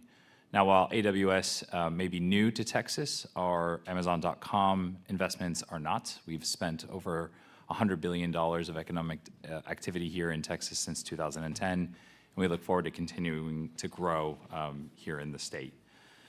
Just really to set the record straight and to highlight that Amazon does pay its full cost of service for the energy that we use. That's also for the transmission and the grid upgrades that are required to serve our load. We joined the White House Ratepayer Protection Pledge earlier this year to reflect the commitments that we embody and to really continue bringing a lot of opportunities to the state as well. So I think from our standpoint, we really want to continue driving economic growth here. We want to continue serving as a good neighbor as we make our investments. And we also try to ensure that we're being a good steward of the grid by ensuring that the loads that we are bringing are 100% backed up with emergency generation in the off chance that there is an emergency where we can contribute and play a role in supporting the grid. Because the last thing that we need here is to have any sort of grid concern or grid outages that ultimately create some challenges. I think key for us in the discussion of implementation of Senate Bill 6 is that we keep economic development at the top of mind and that we work to ensure that the projects that are entering the queue are of high quality so that ultimately we have a more predictable timeline to getting from the beginning of the queue cycle to the end. I think that goes from not necessarily just the forecasting requirements that may require some standardization in the process as we move through the batch system, but also things like the criteria that is required to bring forward a project, as well as the timelines and shot clock required for when studies are returned back to customers. And so ultimately, from our standpoint, we want to make sure that the projects that are ready to be built are ones that are able to progress the most quickly, and that we don't delay in our race to win the AI race. So I'll stop there for questions and appreciate the time of the committee. Thank you very much. Carrie, just for the record, please state your name and who you represent, and then proceed with your comments. Great. Carrie Collier-Brown on behalf of Crusoe Technologies. Chairman King and distinguished members of the committee, thank you for the opportunity to talk with you today. Crusoe is a vertically integrated AI infrastructure company that designs, builds, and operates data center campuses that are directly interconnected to the grid, and our other projects are co-located with existing and or new generation resources. Crusoe takes an energy-first approach to digital infrastructure and is already deeply invested in Texas. Crusoe built and is building data centers, including the Stargate facility, which is a 1.2 gigawatt campus in Abilene, Texas, in partnership with Lancium. And the scale of capital commitment reflects the seriousness with which Crusoe approaches its operations in the state. So we appreciate the opportunity to talk with you all today about the economic benefits of data center development in Texas and the implementation of Senate Bill 6 that is currently going through rulemakings at the PUC and at ERCOT in conjunction with the transition to a batch study process. Crusoe supports the goals of Senate Bill 6, including balancing protection of existing ratepayers with the promotion of continued economic development and investment in Texas.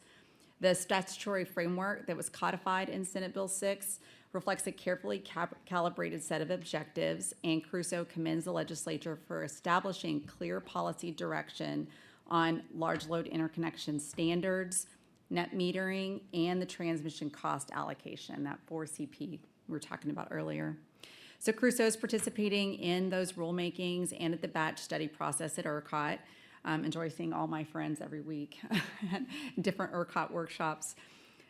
So today, Crusoe's pipeline has about 3 gigawatts of large loads that have completed the technical review at ERCOT under the existing process, where the interconnecting utility conducts the studies and then submits it to ERCOT for review, and are now working their way through posting the financial security for any necessary upgrades to the transmission system. And those are on track under the current process for energization by the end of 2028. So these are real projects with real capital invested, with energization dates that are coming up in the next couple of years. So regulatory certainty is crucial to ensure that these projects can stay on track. So I wanted to talk about just 2 issues or 2 things to highlight. Overall, we commend ERCOT and the commission staff. These are all very complicated issues, and I feel like a lot of what we're doing is building what the grid is going to look like for the next 20 years or beyond. So the first issue is, so talking about Planning Guide Revision Request 145, or PIGR 145, that's the proposed rule to do batch zero. This is intended to be, the transition to make sure that all of the large loads that are currently in the queue are actually ready to, be served within the next couple of years. So our concern is, and the thing we wanted to highlight is making sure that the timelines proposed for that batch zero restudy align with the Senate Bill 6 net metering timelines. So Senate Bill 6 requires that for large loads that are co-located with an existing generator, that ERCOT reviews that proposal in 120 days, sends it over to the PUC for review within another 60 days. It's a 180-day timeline right there. And we have some concerns and are working through that with ERCOT and the PUC to make sure that those projects that are ready for that net metering review don't get held up and have to go through get delayed in batch zero, which would mean not getting studied or getting results of batch zero until February of 2027, and then having to wait for that to then go through the net metering review. So that can mean like a 12 to 18 month delay for projects that under the current rules would be ready to go through that process now. The other issue was to make sure that thinking about aligning the large load interconnection financial standards, what's proposed to be a $50,000 per megawatt financial commitment. Crusoe is supportive and thinks that's about the right amount, but has some concerns about the non-refundability of that. And we thought about this, that it's really in conjunction with the goal to revise that method, that 4CP methodology. So you want to make sure on the front end that there's a financial security along with other developmental milestones to ensure that you're dissuading speculative load requests, because that clogs up the line that our projects are in, and making sure that only real projects are sort of going to get through, and there's infrastructure built for those. And then on the back end, once those customers are connected to the grid, that they're paying their fair share of upgrades. And our perspective is that those are really two sides of the same thing. And if we were waving a wand, the way that I'm thinking about it is that if the idea is to dissuade speculative load requests, well, if those projects get built and they're energized to the grid, Katie kind of talked about those milestones of interconnection, then those weren't speculative. And, maybe that's the time to give back, a most or all less any actual cost of that financial security. And on the other end, making sure we're fully supportive of, once those customers are interconnected, that they do actually pay their fair share of those transmission upgrade costs in their retail bills, like all rate classes should. So we're supportive of, I think we supported a 12 CP and a minimum transmission charge for large load retail customers. So with that, I'll close and happy to answer any questions. And again, just really appreciate your time and attention to these issues. Thank you. Mr. McQueenie. Thank you, Mr. Chairman. I think that as we talk about data centers, I think that everybody here, and I think that most of the panel would probably agree that the data center community has not done the best job informing ratepayers, consumers, constituents, voters, in the state of Texas of what value you guys are bringing and how it can be done if done responsibly.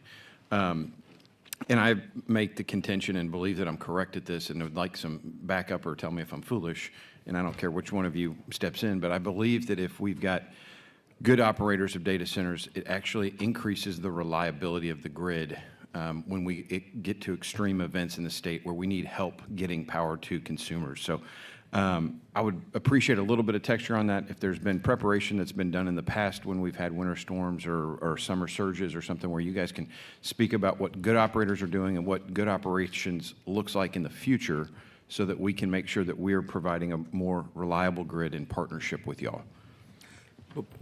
Thank you, Representative Cameron with the Data Center Coalition. And I think you hit the nail on the head with your question. I will tell you from direct experience that our members were ready to curtail under a mandatory curtailment scenario for the last winter storm Fern. I've heard that up to 3,000 megawatts were ready to be turned back onto the grid. What began as a voluntary curtailment scenario developed into a mandatory one with the President's 202C order and the potential for us to be prepared to curtail. We were on the phone with ERCOT through the weekend. I personally was, as well as many of our members. And so what I would tell you is that while ERCOT has done a good job in that scenario in preparing for it, that we should establish a formal process. Industry should be at the table for what a curtailment scenario looks like, because we've supported voluntary curtailment, but that mandatory curtailment is a new domain, and a lot of our members have contracts where they're supposed to be up 99.9% of the time, and so it's just being ready for that scenario. And I believe ERCOT's working on that. It just needs we just need a seat at the table on what that looks like. Thank you.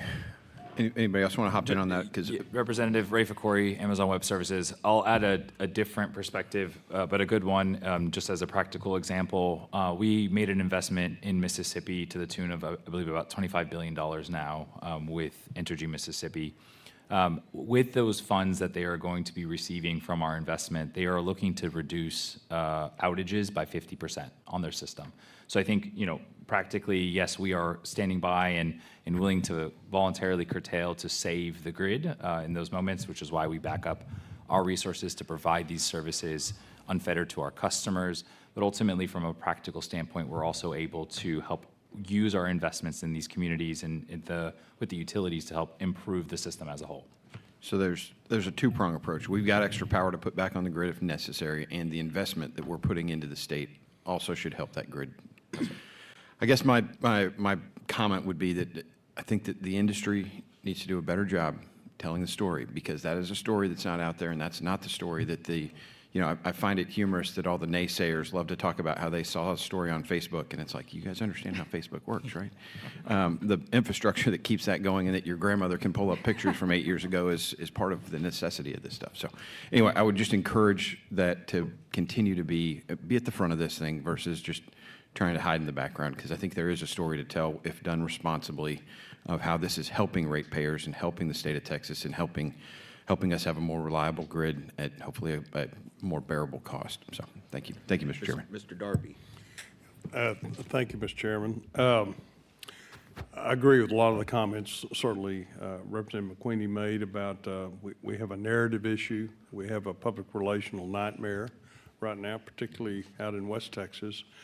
I think part of that is added to the narrative that we have a lot of these, and I think you were here for the prior panels, we talk about tire kickers. These ghost users that are, I'm not necessarily condemning the process of kind of playing 5 hands of blackjack at one time, trying to get lucky on one. But it's adding to the narrative that this is a much bigger problem than it really is, and we're not doing anything to counteract that. So from each of your perspective, and these are good operators. You bring your own power. You're the end user. You have all these numbers nailed down beforehand. But how do we limit these? How do we weed out these tire kickers and ghost loads that are being forecasted here? So I appreciate each one of your thoughts with regard to that issue. Thank you, Chairman Darby. From the Data Center Coalition's perspective, our companies are AAA rated, good actors that are focused on doing it the right way. I think that SB 6's goals on raising both the standards to be included in load forecast as well as the financial standards and raising that barrier of what it takes to get interconnected ultimately has that goal. But to be honest with you, that is a challenge. That the tire kicker dynamic does play a role. We're hoping that the SB 6 thresholds as they exist today will help address that challenge. But no, certainly, what we've seen is that when we enter communities, sometimes the rates go down depending on your scenario. We bring from additional perspective, we don't use a lot of city services either, right? We bring a lot of revenue, we bring a lot of economic development, but we don't use services. And so if you combine this picture together with a good actor focused on doing the right things, it can be a net positive to communities and a significant one. And Carrie Collier-Brown for Crusoe. I think it's also important to point out that Senate Bill 6 has given the PUC and ERCOT, I think, good tools that they're implementing now that are out for comment that should address that. A couple of significant ways is, the financial security piece, which is, both for what gets in the load, what loads get included in that load forecast that all the transmission planning is based on, but also to get in line to get studied. So now you've got financial security amounts, site control requirements that are much tighter. It's a lot harder, I would say just about impossible to have 2 guys in a truck go out and say, hey, how much power can I put at that substation and get in the queue anymore? Because they now have to have, or the proposals that they would have to have site control ownership or a lease or an option in order to get in line. And then as we're talking about batch zero, there are more proposed developmental milestones because we're dealing with loads that are already somewhere in the process. And ERCOT is dealing with, a lot of those loads may not have ever provided any financial security, may not have any land, but have a place in line. And that's creating that secondary market that was talked about earlier. So I think ERCOT and the PUC have the tools under Senate Bill 6 that once that gets implemented, it just hasn't gotten implemented yet, that we're going to see that dramatically reduces the ability for speculative loads to clog up the queue. Ray Corey, Amazon Web Services. Thank you, Representative Darby. I think there are two other, just building off of the last comments, in Senate Bill 6, there is also a duplicative request provision, right? And I think that'll also be helpful to at least begin to throttle back some of this speculative load. Now, we aren't going to be able to eliminate all of it, right? But ultimately, it's about improving the quality of the projects getting into the queue. So in addition to the financial commitments, I think there's also a requirement to procure long lead equipment. So those are very expensive materials, things like substations, transformers, what have you. And so you're not going to double procure those in order to move them from one resource to the other. And so you're going to want to allocate those components to the project that is the one that's most serious.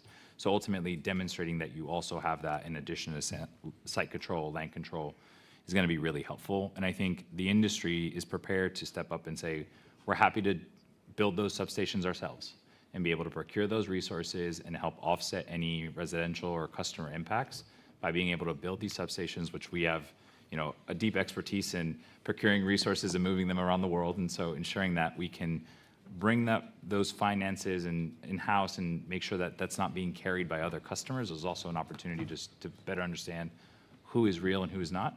And there's also the opportunity to use that to say, well, if you are procuring all of this infrastructure and you're building it in collaboration with your utility partners, then that demonstrates you are a real load. And so let's make sure that you move to the front of the line, right? You are someone who's serious, you have expertise, and you're either bringing your own substation or bringing your own power. We should be encouraging these types of customers, and that's something that we still don't have a lot of clarity on throughout the process of the batch cycle. Thank you. I think a lot of the speculative load is because table stakes used to be 25 cents a hand. Need to identify. And, Need to identify. Oh, Michael McNamara with Lansing. Michael. And now it's 1,000 a hand. And so that'll clear out a lot of folks naturally.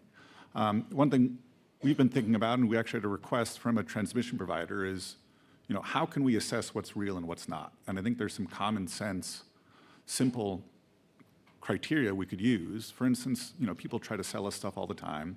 Someone said they had a 1,000 megawatt load approved, which they didn't, and it was on 10 acres of land. And I was like, what are you gonna do, a 300-story tall data center? Like, will never happen. And so I think some of those common sense things can also help cull some of these speculative loads, and collaboratively, that'll be very, very effective. Michael, first of all, thanks for your investment in West Texas and Abilene. I think I'm going to tour that facility maybe next month. On the 19th. So looking forward to that. But, part of the comments I've heard again in a panel this week was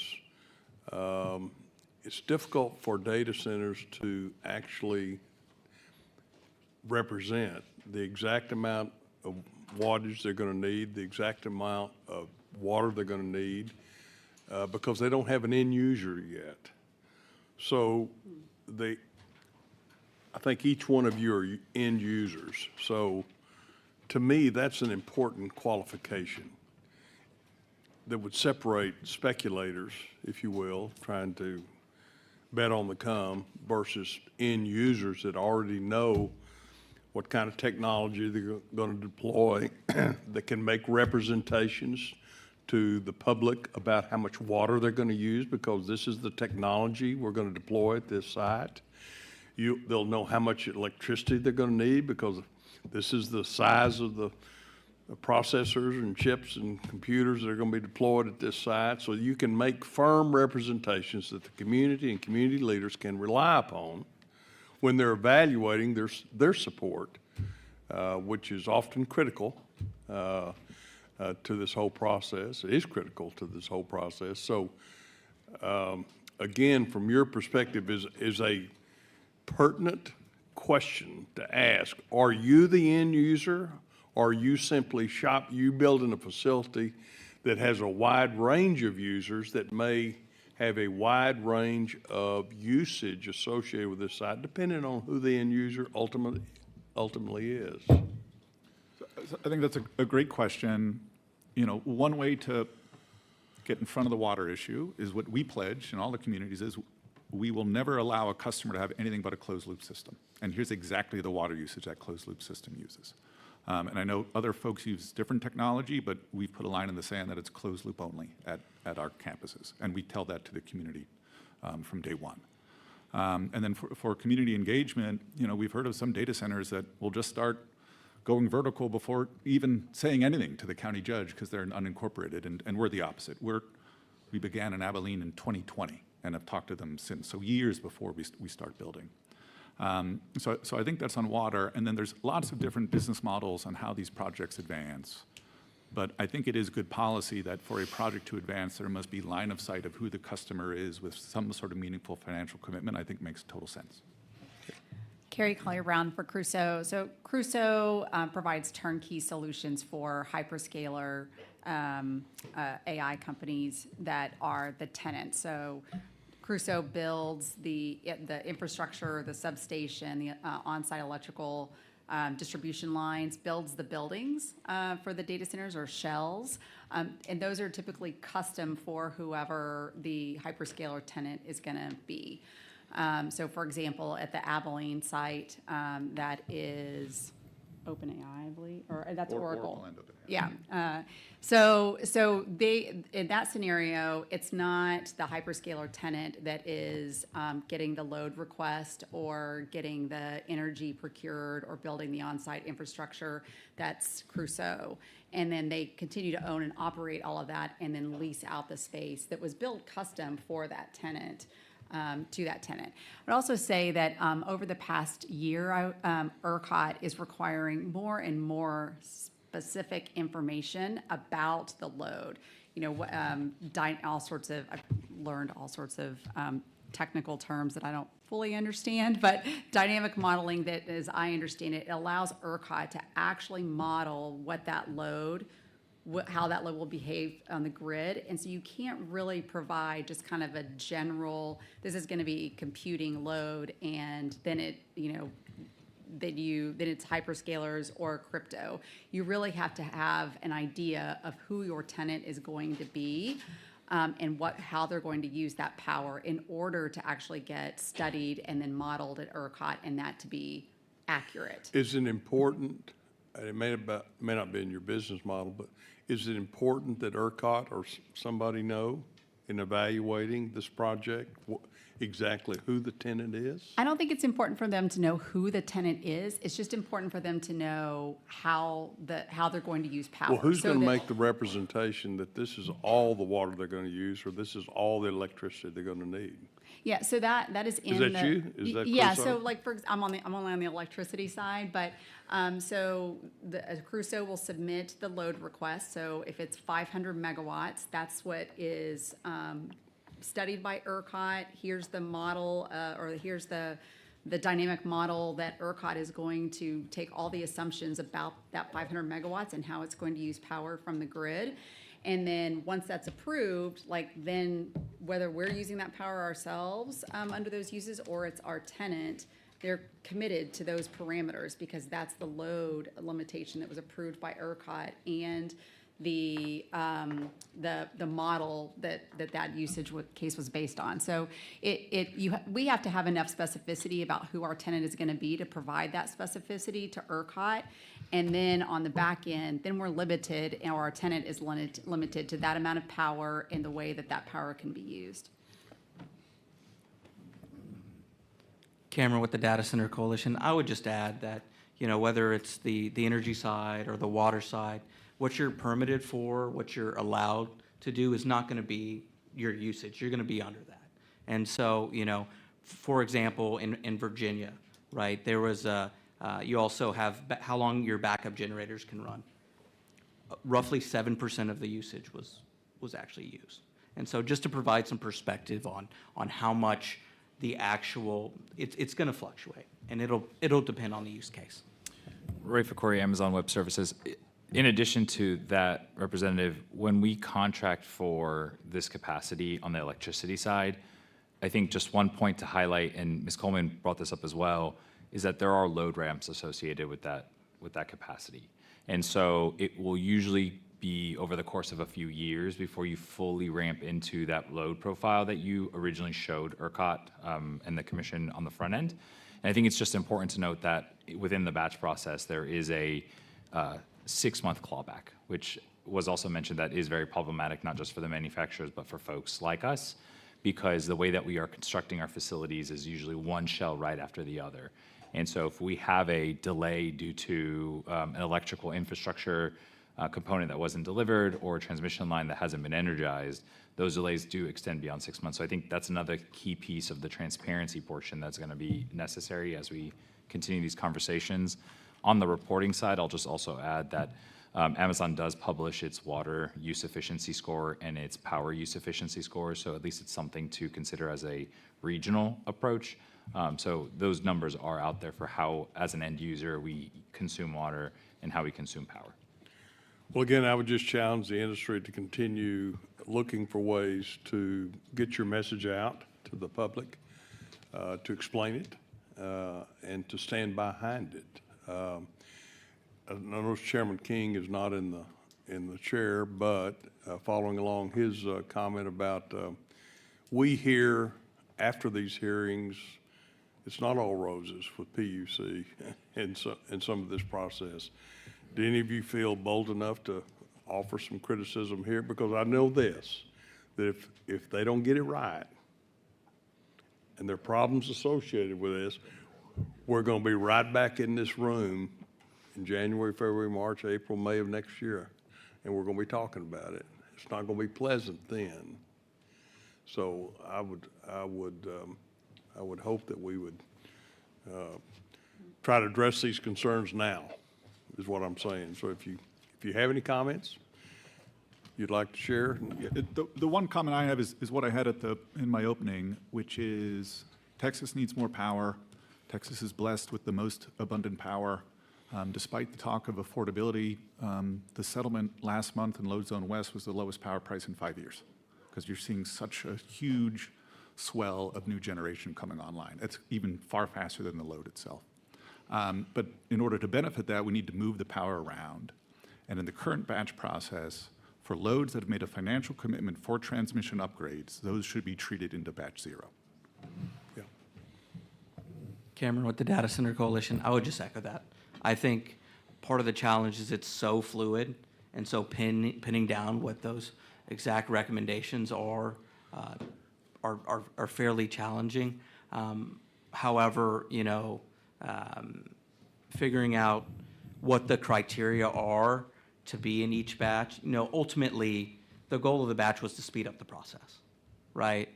And we're at a time where if we don't get it right, you could have the opposite effect. And so the ultimate goal and where we're headed towards, I'm positive and I'm optimistic that we'll get there. It's just that it changes. We've had 6 or 7 stakeholder meetings within a month and a half, 2 months. And so each week we're getting closer, and I think that's the challenge right now. Well, and, to Jason Ryan with Centerpoint's point on the previous panel, we're going to have a state after this batch zero process is implemented, and we want to make sure that not only do we recognize the current needs, but we set up a regulatory framework that addresses a continually expanding state and does not ignore the other folks who simply want to bring their industry and their businesses here and sign on and willing to pay the cost to do that. So thank you for your testimony. Thank you, Mr. Chairman. Thank you.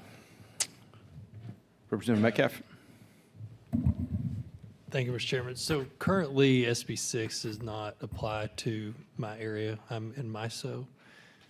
What y'all's thoughts, recommendations regarding that? I would say that I think because you're in MISO's area, that they're also going through a similar process, both within the RTO and then at FERC.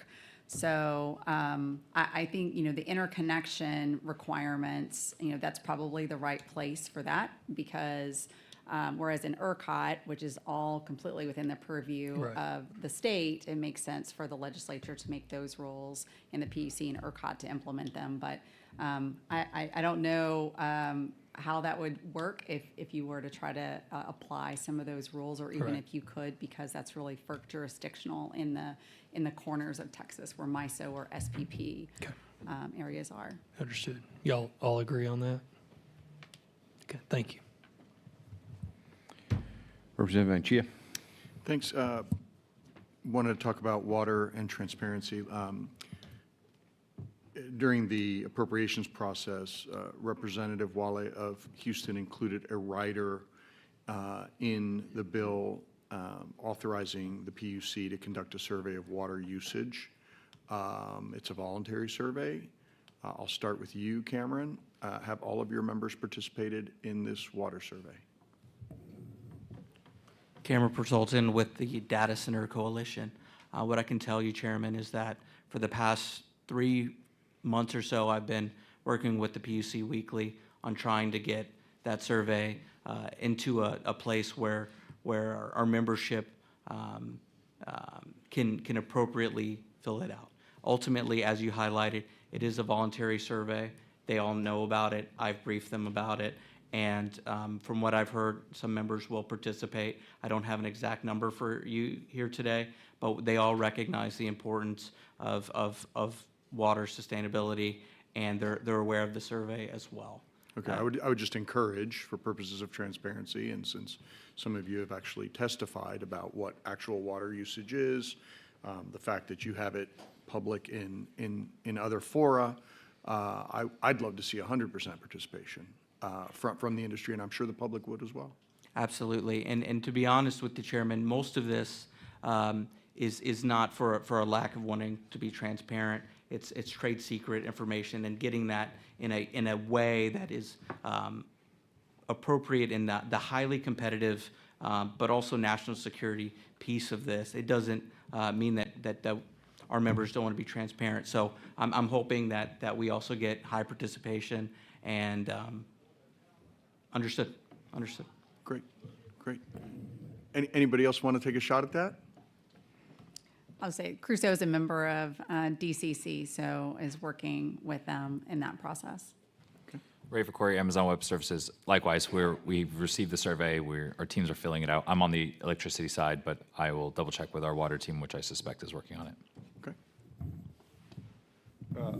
Michael McNamara with Lansing is, yep, we filled it out. You filled it out. Good, thank you. One last thing, sorry, Madam Chair, I apologize. I wanted to, there was a little bit of a dialogue about,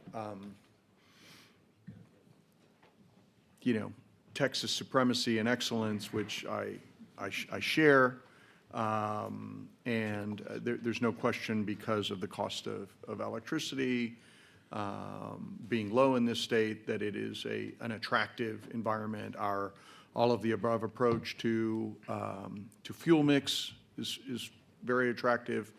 But I wonder if the regulatory structure is such that it is too long or very long, that capital is not fungible, and if there is a more of a speed to market in another state that maybe on the margins has a favorable regulatory environment, that it wouldn't put us at a disadvantage and we'd lose business. This was articulated earlier today, and because capital is fungible, and a lot of these, a lot of the component parts to data centers are easily movable. Your thoughts? No, yeah, I won't ask the individual companies, but how about Cameron?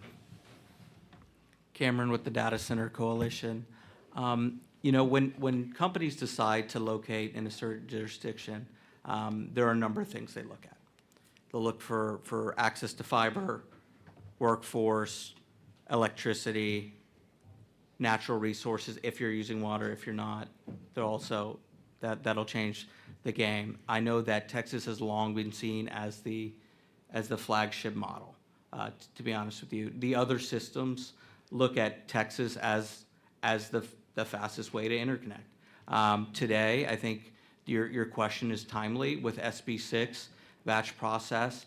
I think they're aimed at speeding that up, but that's a pending question. I think if I were to tell you, you asked me 2-3 years ago, I'd say Texas has got it right, and it's the model. Whether it's PJM or other places, I think they look to Texas as a leader, as well as nationally. If the regulatory process is not transparent, if it becomes a black box and becomes too long, is that a risk that we would lose business? Cameron, with the Data Center Coalition, I think right now our members are focused on working with ERCOT on the batch process. Objection, non-responsive. No, I got your question. I think that Representative Raymond had a really good point, right? And he said making sure that Texas is competitive and not telling businesses, to go look elsewhere. I don't think they are right now, but I think long-term, if we don't get the batch process right, sure, just like anywhere else, that could be a challenge. However, I think that PUC and ERCOT have shown a willingness to get that to a better place, both on developments on its financial standards over the past several weeks have made them more and more friendly. They're not quite there yet, but they are getting there. On the batch process, I just point to that its ultimate goal is to speed up. Okay. And so ultimately, Texas is a very favorable place to be. Companies want to be here, and that's what I would say. All right, we're in violent agreement on that last part. Thank you. Ms. Representative, also happy to just address Ray Fakori, Energy Policy Manager, Ray Fakori, Amazon Web Services. I think from an energy policy perspective, the certainty is the driver. So when we don't have that certainty, it makes it very complicated to figure out how to bring billions of dollars in investment in order to plan for the duration of how long we're making these investments. If you look at other states, one of the things that we've been able to support is the development of a large load tariff, which usually results in a minimum demand charge and a contract term length. That contract term length is anywhere from 10 to 15 years, which ensures that we're going to be there for the longer period of time. And while that does require more costs to come out on the front end, that certainty of knowing that once we bring a project forward, we know exactly when we'll be able to go through that process is what allows us the confidence to come in and invest and build these facilities. It takes about 18 months to build a single shell. And when we build our shells, we build them in multiple pods. So you usually result in about 12 to 15 of these shells kind of in a concentric area.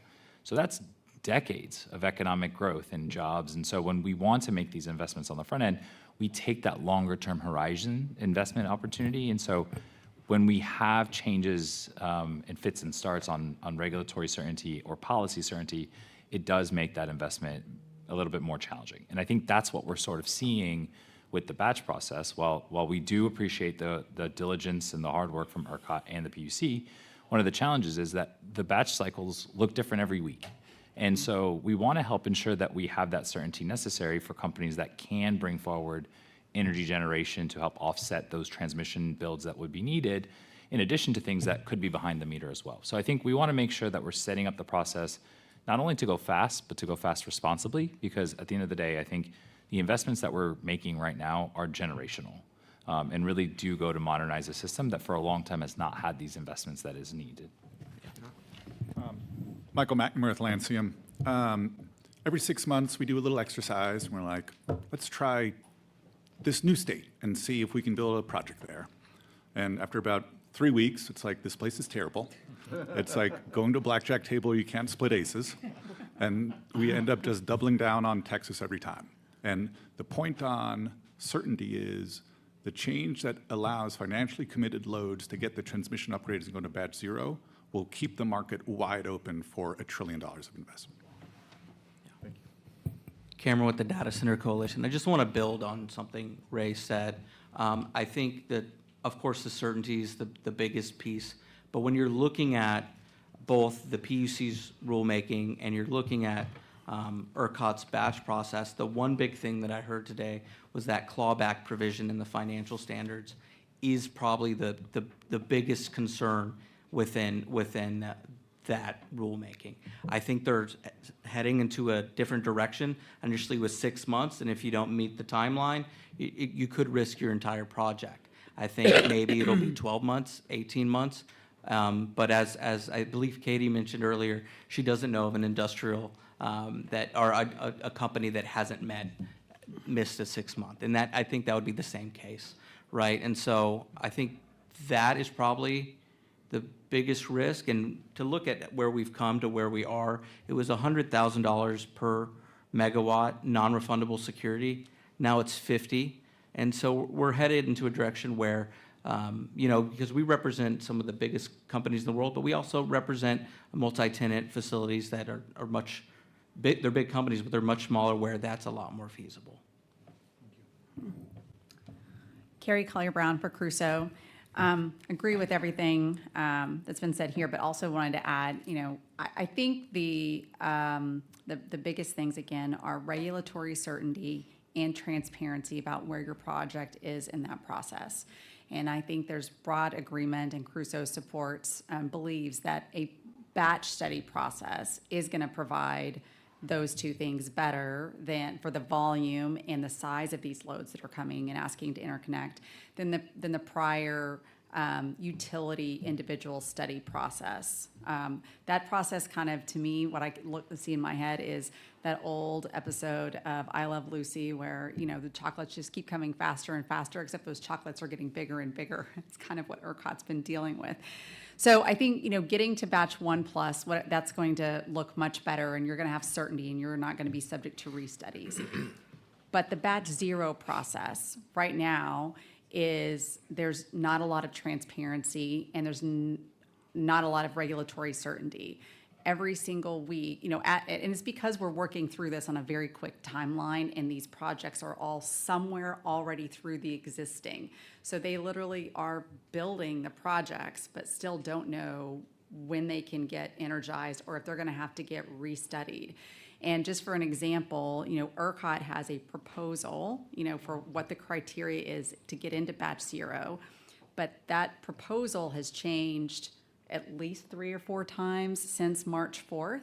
We created a whole checklist for Crusoe and clients, and we've had to revise that checklist so that they can see where their project is. Is it in batch 0 as base load, which means you get to keep the amount of transmission allocation that you think you got through the current process? Or are we in batch 0 for the privilege of getting restudied again, sort of a reset? Or do we not qualify for batch 0 at all? And whether or not a particular project is in any of those 3 categories has changed every single week. So, I think we're really close to being done with that part of the process. And on the transparency side, ERCOT on Friday, I believe, sent out to all the transmission utilities the list of the large load interconnections and where ERCOT thinks those projects are in the process. And so, Crusoe, and the other companies are talking with their utilities to make sure that everybody agrees where we are right now. And then we're just sort of finalizing what that criteria looks like. So I think going batch process 1+ is going to be much more transparent and is going to provide the regulatory certainty that makes ERCOT the best place to connect these projects. But it's just getting through batch 0 because we're dealing with projects that are already somewhat through the existing process. Representative Ray Fakori, Amazon Web Services. You asked the right question to get the nerds really going on this. I think one other piece of concern that has been mentioned in addition to the financial security piece, which we're willing to make these contributions to ensure that a project is more viable. One of the components of the batch restudy process is that you could put up all of this security that is non-refundable. You go through the study process, you get a response back that says, that gigawatt, that 1,000 megawatts that you requested, we only have 250 available to you, take it or leave it. And that is also a concern because there's a lot of money that's at stake, and we as the end user are not entirely sure where you're falling with regards to what you're going to get on the back end. And so there really isn't the opportunity to say, well, okay, this isn't something that is a problem that I've triggered, right, because I need the full gigawatt, but I don't want to take that 200 megawatts. I'll let somebody else maybe take it. That money is still tied up completely. And I think that's one of the challenges is you're putting money out the door and making investments in long lead equipment and doing all of the front end activity. There's a lot of work that goes into developing a project before you even get to the construction cycle. And we're concerned that that puts all of that money at risk in addition to the security that's going out the door. And I think this is some of the feedback that Chairman Darby and Chairman King was soliciting earlier, so thank you for offering it. Ms. Davis. Thank you. I have a different question, but it's relative to this in terms of you all have been discussing upgrades, and is that an upgrade for facilities based on what you're bringing to the grid, or is that an upgrade that's universal to the grid? And what kind of cost is associated with that for you guys to do this upgrade so that it doesn't hit the consumer? Cameron with the Data Center Coalition. You know, I mentioned some of this in my testimony, but I think that's a really good question, Representative. Our companies are committed to paying their full cost of service, and that includes system upgrades and whatever's needed in transmission. And so the ultimate goal is that we're not passing on costs to consumers. Representative Ray Fakori, Amazon Web Services. Rate making is really an art, not a science sometimes. And I think one of the challenges that if there is a facility that is needing to be upgraded exclusively because one customer is triggering it, that is something that we carry the cost on. However, if a facility is being built that will have broader impacts, right? Like you might build it for a customer that needs 100 megawatts, but there's 300 extra, and now the utility wants to go out and find other customers, or now we can actually get this new manufacturing facility online and this new residential area going, and so there's wider benefits, then that we consider a system-wide benefit. And so that will carry up to the portion of the cost that it would be for what we are triggering. But ultimately, if there are wider impacts that are benefiting all, then that's something that we share as a system. And Carrie Collier-Brown for Crusoe. I agree with that differentiation. Things that the utility builds that are just to serve me are direct cost. We pay in what nerd utility language is kayak, contribution in aid of construction. So those are direct costs that we pay up front. And then any of those system upgrades, traditionally in ERCOT, those are paid by all and on all of our retail bills. So that's where we were talking about fixing the way that that is done so that all customers pay their fair share. That was the whole 4CP allocation methodology. So for those system upgrades, our view is that those are paid for by all of us, and we want to make sure we fix the transmission, the allocation methodology on the retail side to ensure that these large loads that are triggering those system upgrades are paying for them in their bills. So you kind of said it, you twisted me up on one of the statements you made. So the system upgrades that are necessary for your companies, you're doing that.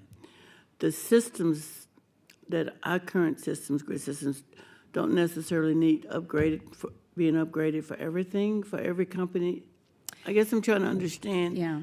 Because back to what I hear about all of this stuff we're doing that's going to cost increases in bills. And so I'm wondering, are these upgrades necessary for us to deliver additional service or current service, and what is that cost difference?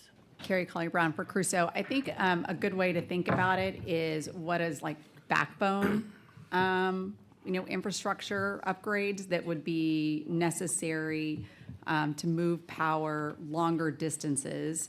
That's going to be necessary as you accumulate more and more requests all over, things like a spider web. Right. So those upgrades that maybe are in the middle of that can be used are going to be necessary to facilitate any direct upgrades, kind of get used by everybody.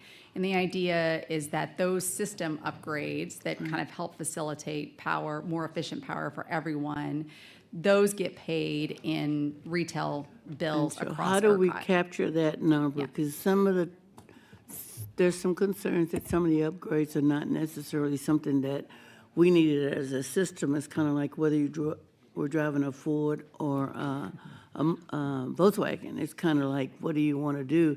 I know our intent here is to make sure we have a very viable system and open to growth and development, but I don't want us as legislators to be hit with us allowing these kinds of upgrades that were not necessary for the delivery service. So that's what I want to make sure. Can we capture that difference?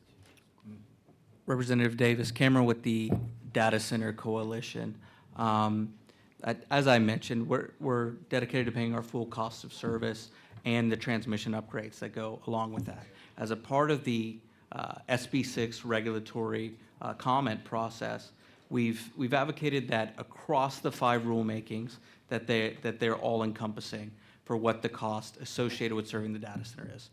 Whether that's, we don't have a specific position on whether it's 4 CP or 12 CP or what that looks like, but whatever's decided on that front should be balanced with a minimum demand charge, or should be balanced with the financial security and the kayak and all the other payments that are going to serve that load long term. What we've seen, and for example, in Dominion Energy, residential customers' share of cost since 2020 has actually gone down 10%. And so as we heard earlier, I believe from CenterPoint, that there is an opportunity for costs to go down. I'm not here to tell you that that's for sure. What we're seeing across the board is that. Can you just provide me a copy of that report that shows that? Absolutely. That would be helpful. Thank you. Absolutely. Yeah. Representative Ray Fakori, Amazon Web Services. We're starting to see a lot more examples of utilities going into their regulatory bodies and saying, we actually want a rate reduction, which is rare. I don't think I've ever seen it, actually. But for example, in Indiana, with I&M, Indiana Michigan utility, their AP subsidiary, they went in and said, because of large load customers coming into the system, we are able to request a rate reduction for residential customers.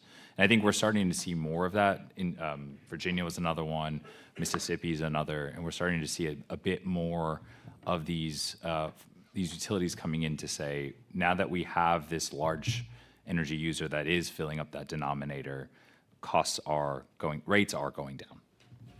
Cameron with the Data Center Coalition. Just one quick thing I wanted to add on what Ray said. In cases where we've seen costs go up, a lot of it has been due to the cost of inputs going up, whether that's to build transmission or the general inflation that we're seeing each and every day. So we need to be able to determine what cost. I'm sorry. We do need that description of it because we hear it differently. And so if we can define that difference, we can make sure that customers realize that the data centers were not the reason that their bills went up dramatically.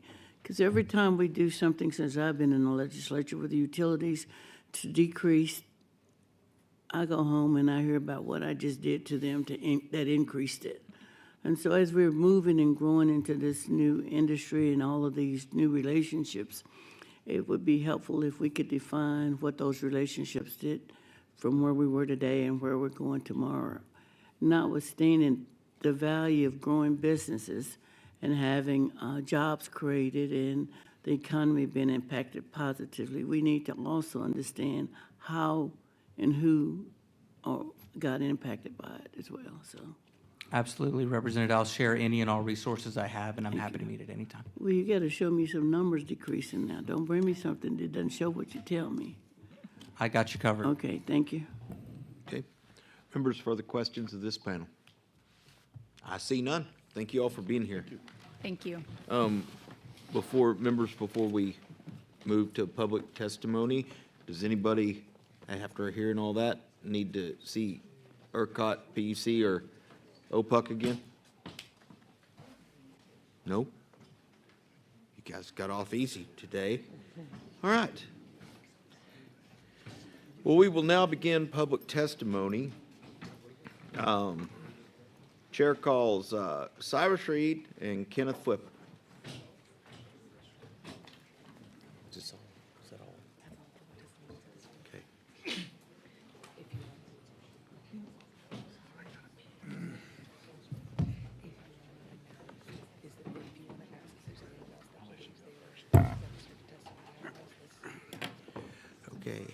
All we're showing for those registered to testify on this charge are these two witnesses. If there's anybody else that thinks they registered or, we're not seeing it. So if you'd registered and you're not showing up, you need to come see Riley in the front. All right. Cyrus Reed. Thank you. Record shows that you're legislative and conservative director for Lone Star chapter of the Sierra Club. Is that correct? Well, I would say legislative and conservation director, although in some ways I can be very conservative, but yes. I'm just seeing if you were paying attention.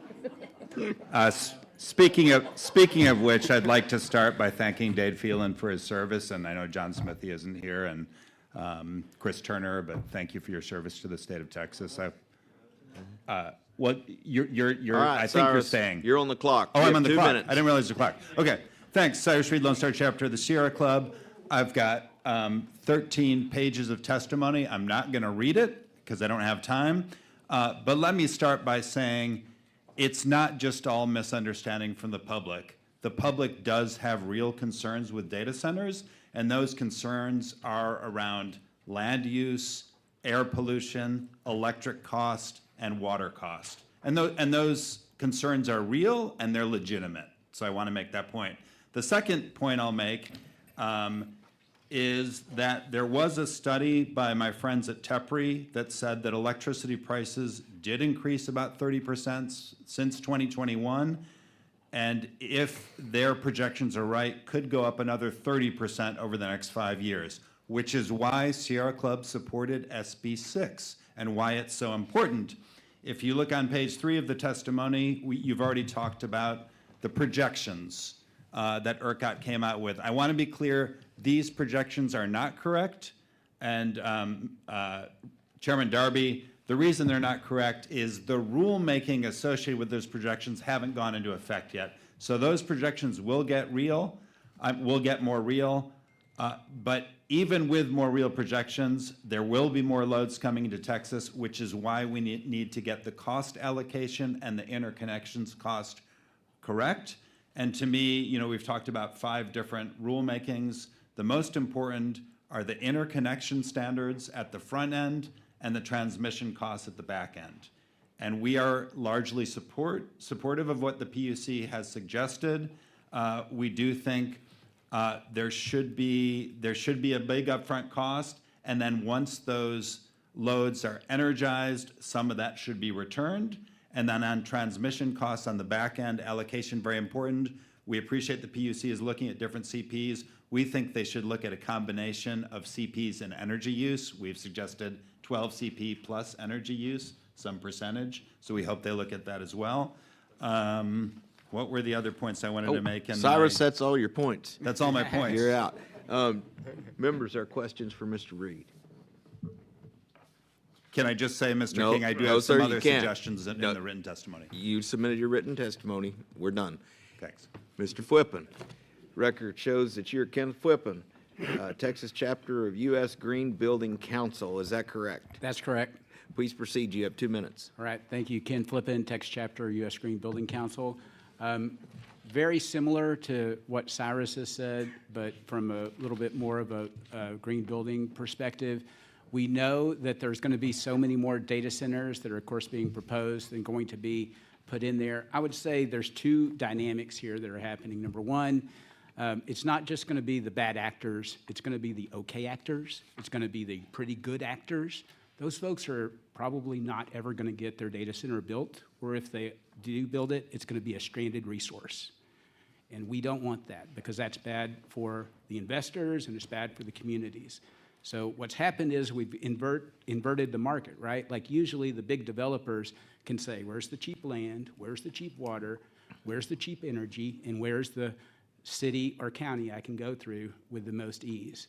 Right now, though, everything's reverted around because all these cities and counties, all these HUDO just pulled out and saying, we're not doing it. Why? Because the city, there was so much objection at the city. This is going to happen again and again, and it's going to be because the worst actors are going to get knocked out by the market. They're going to get knocked out by the fact that there's too many parts being ordered, and there's no way, if you're not on the top of the list, you're going to get the parts you need to build the energy to supply the place. And so, again, a lot's going to happen that's outside of y'all's control, but especially when it comes to the energy, my recommendations are not only similar to what Cyrus said, but look at the water and energy nexus. The water that you have to use to produce energy could be calculated into this, and then you could say, okay, you need to put up that much more money in order to do it. It would raise the standard just a little bit more, and it would give us a little bit more pressure to those actors that are going to be not able to put it on. And some of them, they're going to have the best intentions. Thank you, but Mr. Flippen. If they can't, they won't Members, be are able to. questions, Mr. Flippen? I see none. Thank you both for being here. Thank you. All right. Nobody else responded. Members, that concludes our Senate Bill 6 charge. We're going to move on to our next charge, which is, yes, battery safety and storage.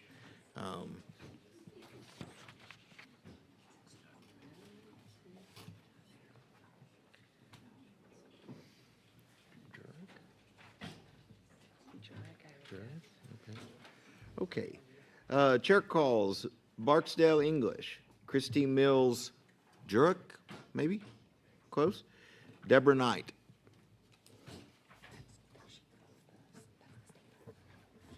There we go.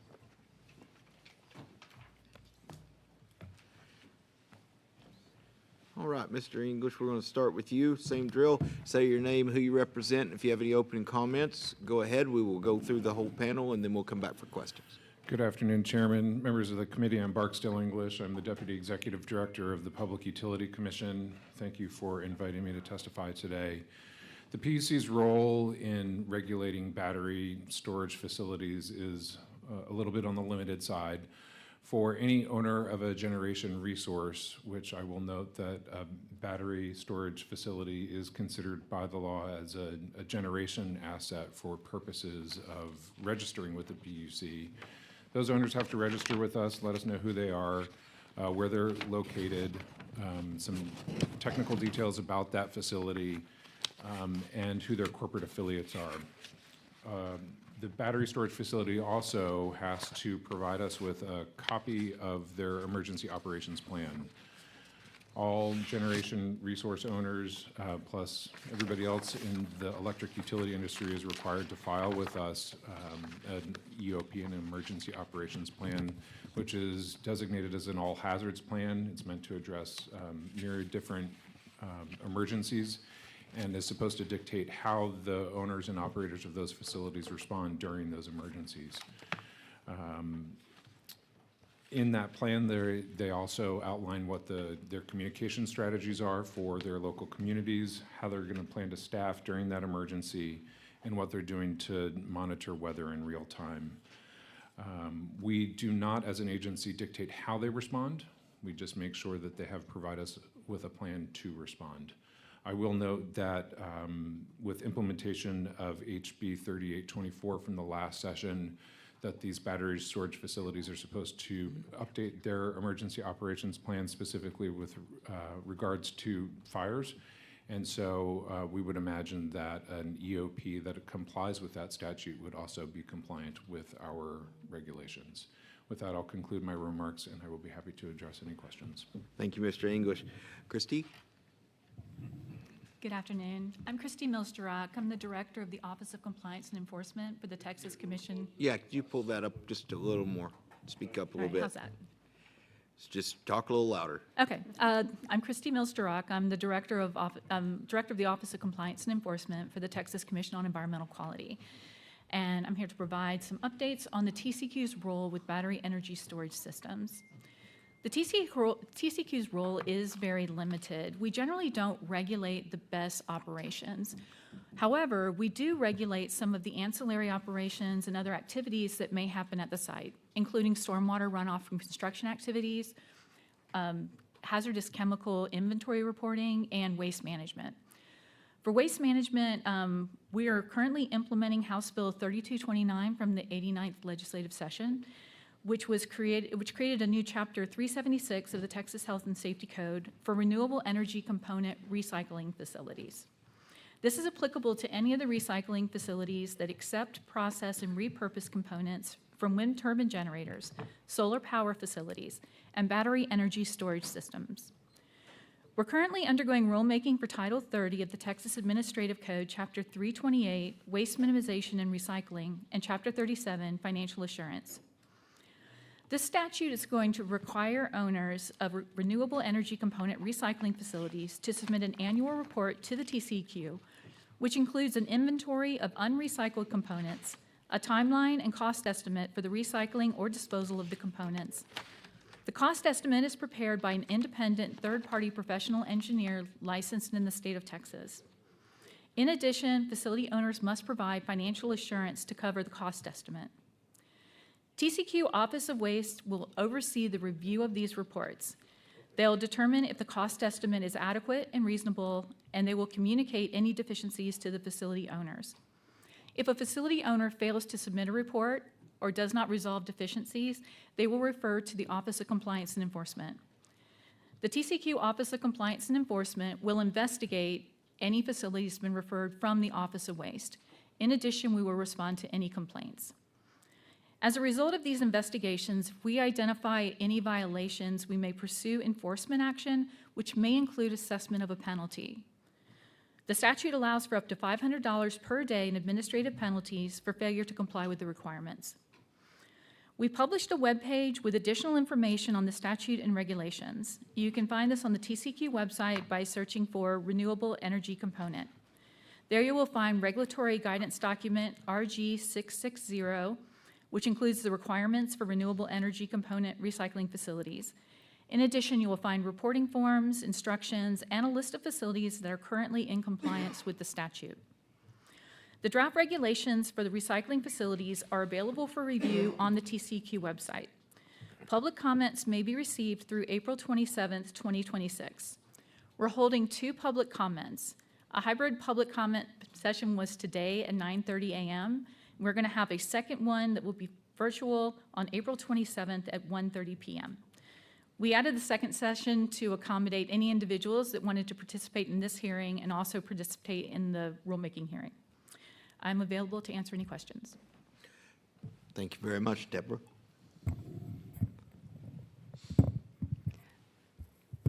Chairman and members, good afternoon. My name is Deborah Knight, and I'm the State Fire Marshal. So the mission of the State Fire Marshal's Office is to reduce the loss of life and property caused by fire through prevention, education, and protection. We're housed within the Texas Department of Insurance and serve as the fire code authority in approximately 2/3 of the Texas counties, primarily in areas without a local adopted fire code or fire code official. We ensure compliance with the broader fire and life safety requirements, including fire department access, water supply, alarm systems, and where applicable, explosion prevention and control measures. House Bill 3824 plays an important role in strengthening fire safety for battery energy storage systems, or BESS, across the state. The bill establishes a clear statewide framework and directs the adoption of modern, nationally recognized safety standards as these systems continue to expand. To implement HB 3824, the State Fire Marshal's Office and the Texas Department of Insurance are updating our rules to adopt the 2024 editions of NFPA 855, consistent with the bill's requirement to adopt the 2023 edition or later, as well as updating revisions to NFPA 1, which is our fire code, and NFPA 101, the life safety code. In the 2023 edition reflects more recent industry experience and evolving best practices related to battery energy storage systems. In addition, we have developed and released an informal working draft of the rules and concepts related to best safety under Utilities Code Chapter 187, along with the public-facing FAQs. We are actively seeking stakeholder input with comments due May 11th. HB 3824 establishes clear expectations that BESS facilities meet nationally recognized safety standards. These include requirements for system design, fire protection, ventilation, emergency planning, as well as coordination with local first responders.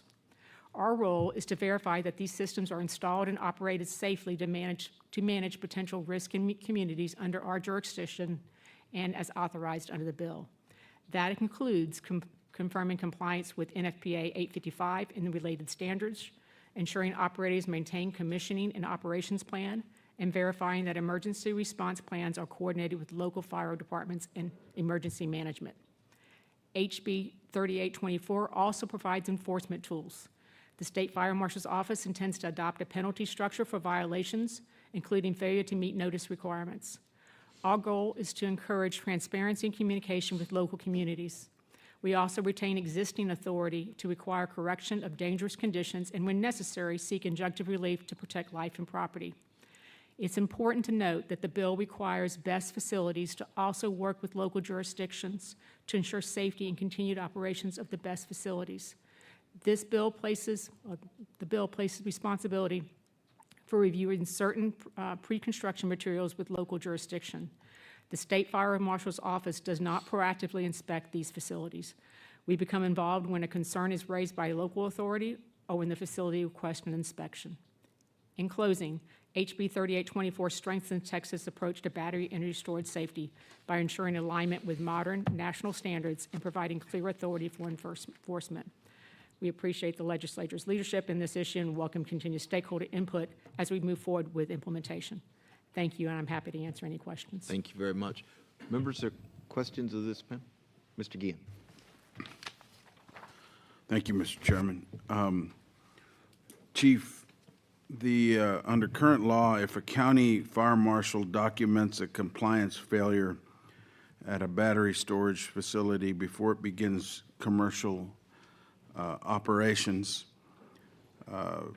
causing it to miss safety documentation, failed test results, those types of things, and the operator does not cooperate, what authority does the state fire marshal have to act? And is there a formal escalation pathway, or does the county have to seek relief in court as they did in Van Zandt County last year?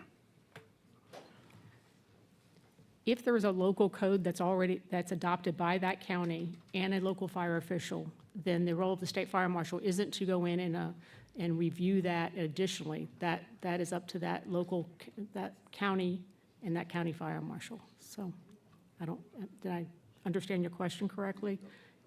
Does it come to the state fire marshal then to try to enforce it? No, it doesn't. Okay. Thank you. Okay. Members, other questions of this panel? Mr. Darby. Thank you. Okay, so TDI and State Fire Marshal's Office are writing the rules for implementation of 3824. You're in effect going to give it its teeth. And that comment period closes in May of this year, is that correct? That's for our informal, we're doing an informal process before we do the informal, yes. Okay. And basically, I think your testimony was that you're using a 2023 National Fire Protection Association 855 standard, which covers facilities down to 20 megawatt hours. Is that correct? We are, but yes. But your rules are going all the way down to cover facilities with 1 megawatt. That's correct. Is that correct? Okay. So can you explain the safety reasoning behind that approach and what the risk would be if smaller facilities were held to a lower standard? So the NFPA 855 does apply to the higher megawatt standard. The statute required us to go down further, and so we're implementing the statute, the requirement in the statute itself. Okay. Well, you're working off the 2023 edition, correct? What will change once, I presume there's going to be a 2026 or thereafter rendition, correct? Yes, they're always looking at updating them. What's the process for evaluating or updating the rules when that new edition comes out? It's compliant with how we would update any rule. We would look at the difference and compare the difference in the prior standard and the new standard to determine whether or not that should be that we should adopt the new standard, and we would do that by rule.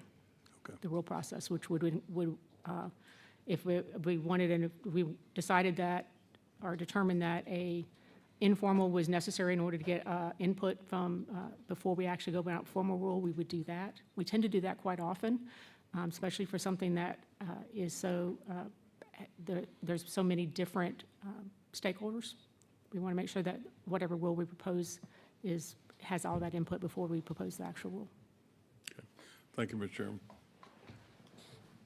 Members, questions? I've got one, just point of curiosity. How many complaints of noncompliance or fires and/or explosions do you respond to concerning batteries annually? I like that you clarified it. It's batteries. Actually, I don't have it I don't have an exact number. It is not many. It's less than 10. Okay, so while batteries saved because of the use of batteries, certainly with the data centers and more megawatts coming online and all the stuff, we know we're going to use a lot more of these batteries, which was kind of the point of the bill, is to be prepared. But currently, your office doesn't respond to a lot of complaints about explosions or noncompliance. No, we don't. We have some complaints for noncompliance for the currently adopted code, but not many. And when you have one of these large battery facilities that does have a problem or explode, would you say that local fire departments are prepared to deal with a battery fire compared to other kinds of fires? Or is this something that our particular volunteer fire department should be trained on as there's more batteries out there? I believe that absolutely the local fire departments need more training on how to respond to these unique fires.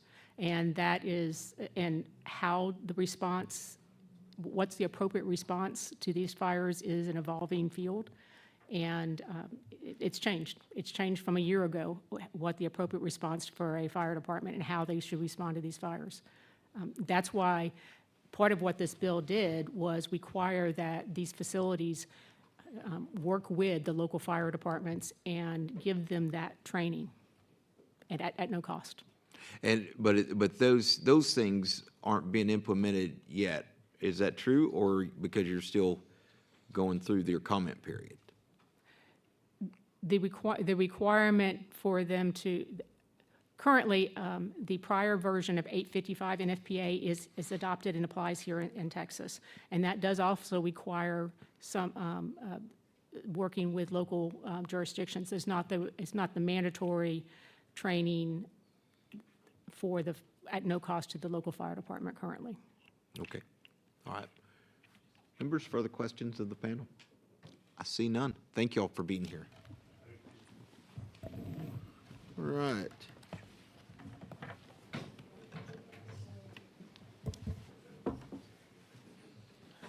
All right. Chair calls Nick Warner, Jason Ryan, Judd Messer, and Mark Stover.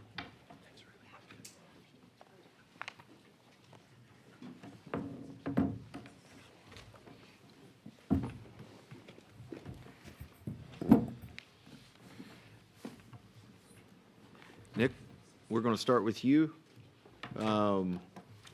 Just for the record, tell me who you are and who you represent, and then go ahead with your opening comments. Yes, Chairman. Good afternoon, members. My name is Nick Warner, and I'm the co-founder and managing principal of Energy Safety Response. Would you pull that microphone up a little closer? It's hard to hear up here. Yeah. Good afternoon, members. My name is Nick Warner, and I'm the co-founder and managing principal of Energy Safety Response Group, and I'm here today on behalf of the Lone Star Energy Storage Alliance, or LISA. LISA represents Texas independent power providers focused on standalone utility-scale battery energy storage systems. First, thank you for the opportunity to speak with you about how these systems are deployed, and just as importantly, how they operate safely across Texas and the United States every day. Last session, the Texas legislature took important and constructive steps to address battery system decommissioning and fire safety, passing HB 3824, led by you, Chairman King, on fire safety, and HB 3809, led by Chairman Darby, on battery decommissioning. Last session, Lisa was honored to work with both Chairman King and Chairman Darby to secure passage of these important measures and further establish Texas as a national leader in BESS safety and accountability. Importantly, this legislation provides Texans greater clarity into what's being built near their communities and provides BESS developers and operators with clear statewide standards aligned with best practice and exceeding national requirements. That kind of transparency is good policy, and it's working. Lisa is encouraged by the draft rules recently released by the Texas Department of Insurance and State Fire Marshal's Office regarding implementation of HB 3824 and is preparing formal comments and feedback to support the rule.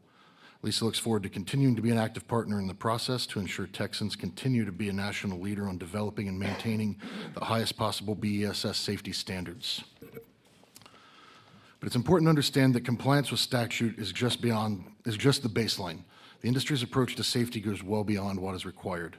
At ESRG, we work directly with battery system owners, developers, and first responders to evaluate, test, and improve safety performance in real-world conditions. In practice, that means we look at safety across the entire energy storage lifecycle to ensure systems are built to prevent failures, can contain them in the rare instances when they do occur, and that they can be managed safely during and after those incidents. Battery systems are designed with multiple layers of protection at the cell, module, system, and site level. They detect issues early, they report that information out, and it ensures that first responders and subject matter experts can safely handle any incidents. Before a system is energized, it goes through extensive factory testing and commissioning on site, including verification of fire detection, suppression in some cases, and shut down systems that are very familiar to the fire service. Once these systems are deployed, they're monitored continuously 24/7 with real-time information on temperature, voltage, and performance so operators can act before conditions escalate. This isn't just important for safety, it's important for performance and other factors as well, which means it doesn't get negated. Systems are built and tested to recognize standards, including UL 9540 and 9540A, which evaluate performance under worst-case fire and failure conditions. The most recent testing method requires a system be able to burn itself out without intervention and have no impact on adjacent systems or the environment around it. Operators and their safety representatives coordinate directly with local fire departments, providing site-specific response plans, training, and walkthroughs, so responders are prepared before an incident. In Texas, last year's legislation requires periodic site inspections, which should also encourage, if not require, that these response plans be maintained per NFPA 1620 and that proper refresher training be provided to the fire department, something a lot of other states have not done a good job of keeping up on. In fact, ESRG has revised our own emergency response and life cycle service offering to align with Texas requirements, which are not only some of the most stringent in the nation, they're also very reasonable for all stakeholders. When incidents do happen anywhere in the country, they are analyzed in detail, and those lessons are quickly incorporated into updated design standards, operating procedures, and responder training. That continuous improvement cycle is a core feature of this industry. Energy storage in Texas has grown rapidly and now plays a critical role in maintaining grid reliability, particularly during peak demand and extreme weather, and will provide those seeking to develop business in Texas with the reliability their industries need. Now with common sense safety regulations, the baseline, Texas will continue to lead the industry in the deployment of safer energy storage and help drive industry best practice. We remain committed to working with you, Chairman King, with the legislature, and with local communities to ensure this remains the case and Texas continues to position itself as industry leader into the future. Thank you for your time, and I'm happy to answer any questions. Thank you very much for that, Nick. Jason, we'll go to you. Just for the record, state your name, who you represent, and proceed with your comments. Yes, sir. Thank you, Chairman King. Jason Ryan, Executive Vice President at CenterPoint Energy. Thank you for the time today to talk about this topic. I'll mention first, we've talked about Houston's growth before, and there's not enough power in Houston to power Houston, meaning there's not enough local generation in Houston to meet customer demands. That's why we bring it in from other areas of the state on transmission lines. But the good news is that we have between 8 and 9 gigawatts of power in our interconnection queue in Houston. The majority of that is solar with batteries. And so we look forward to working with those companies to bring those projects to life, because in order to accommodate the growth that we've talked about before, we need more generation in Houston to power Houston as we continue to build transmission lines to bring more in. Let me change my focus a little bit to address batteries on the distribution system. This committee worked hard on a lot of legislation last session to streamline the process for us to interconnect smaller batteries at people's homes and businesses. And as that process became more efficient, for example, not requiring municipal permits for those devices, we suddenly saw our processes as the long pole in the tent that was making the whole installation process less efficient.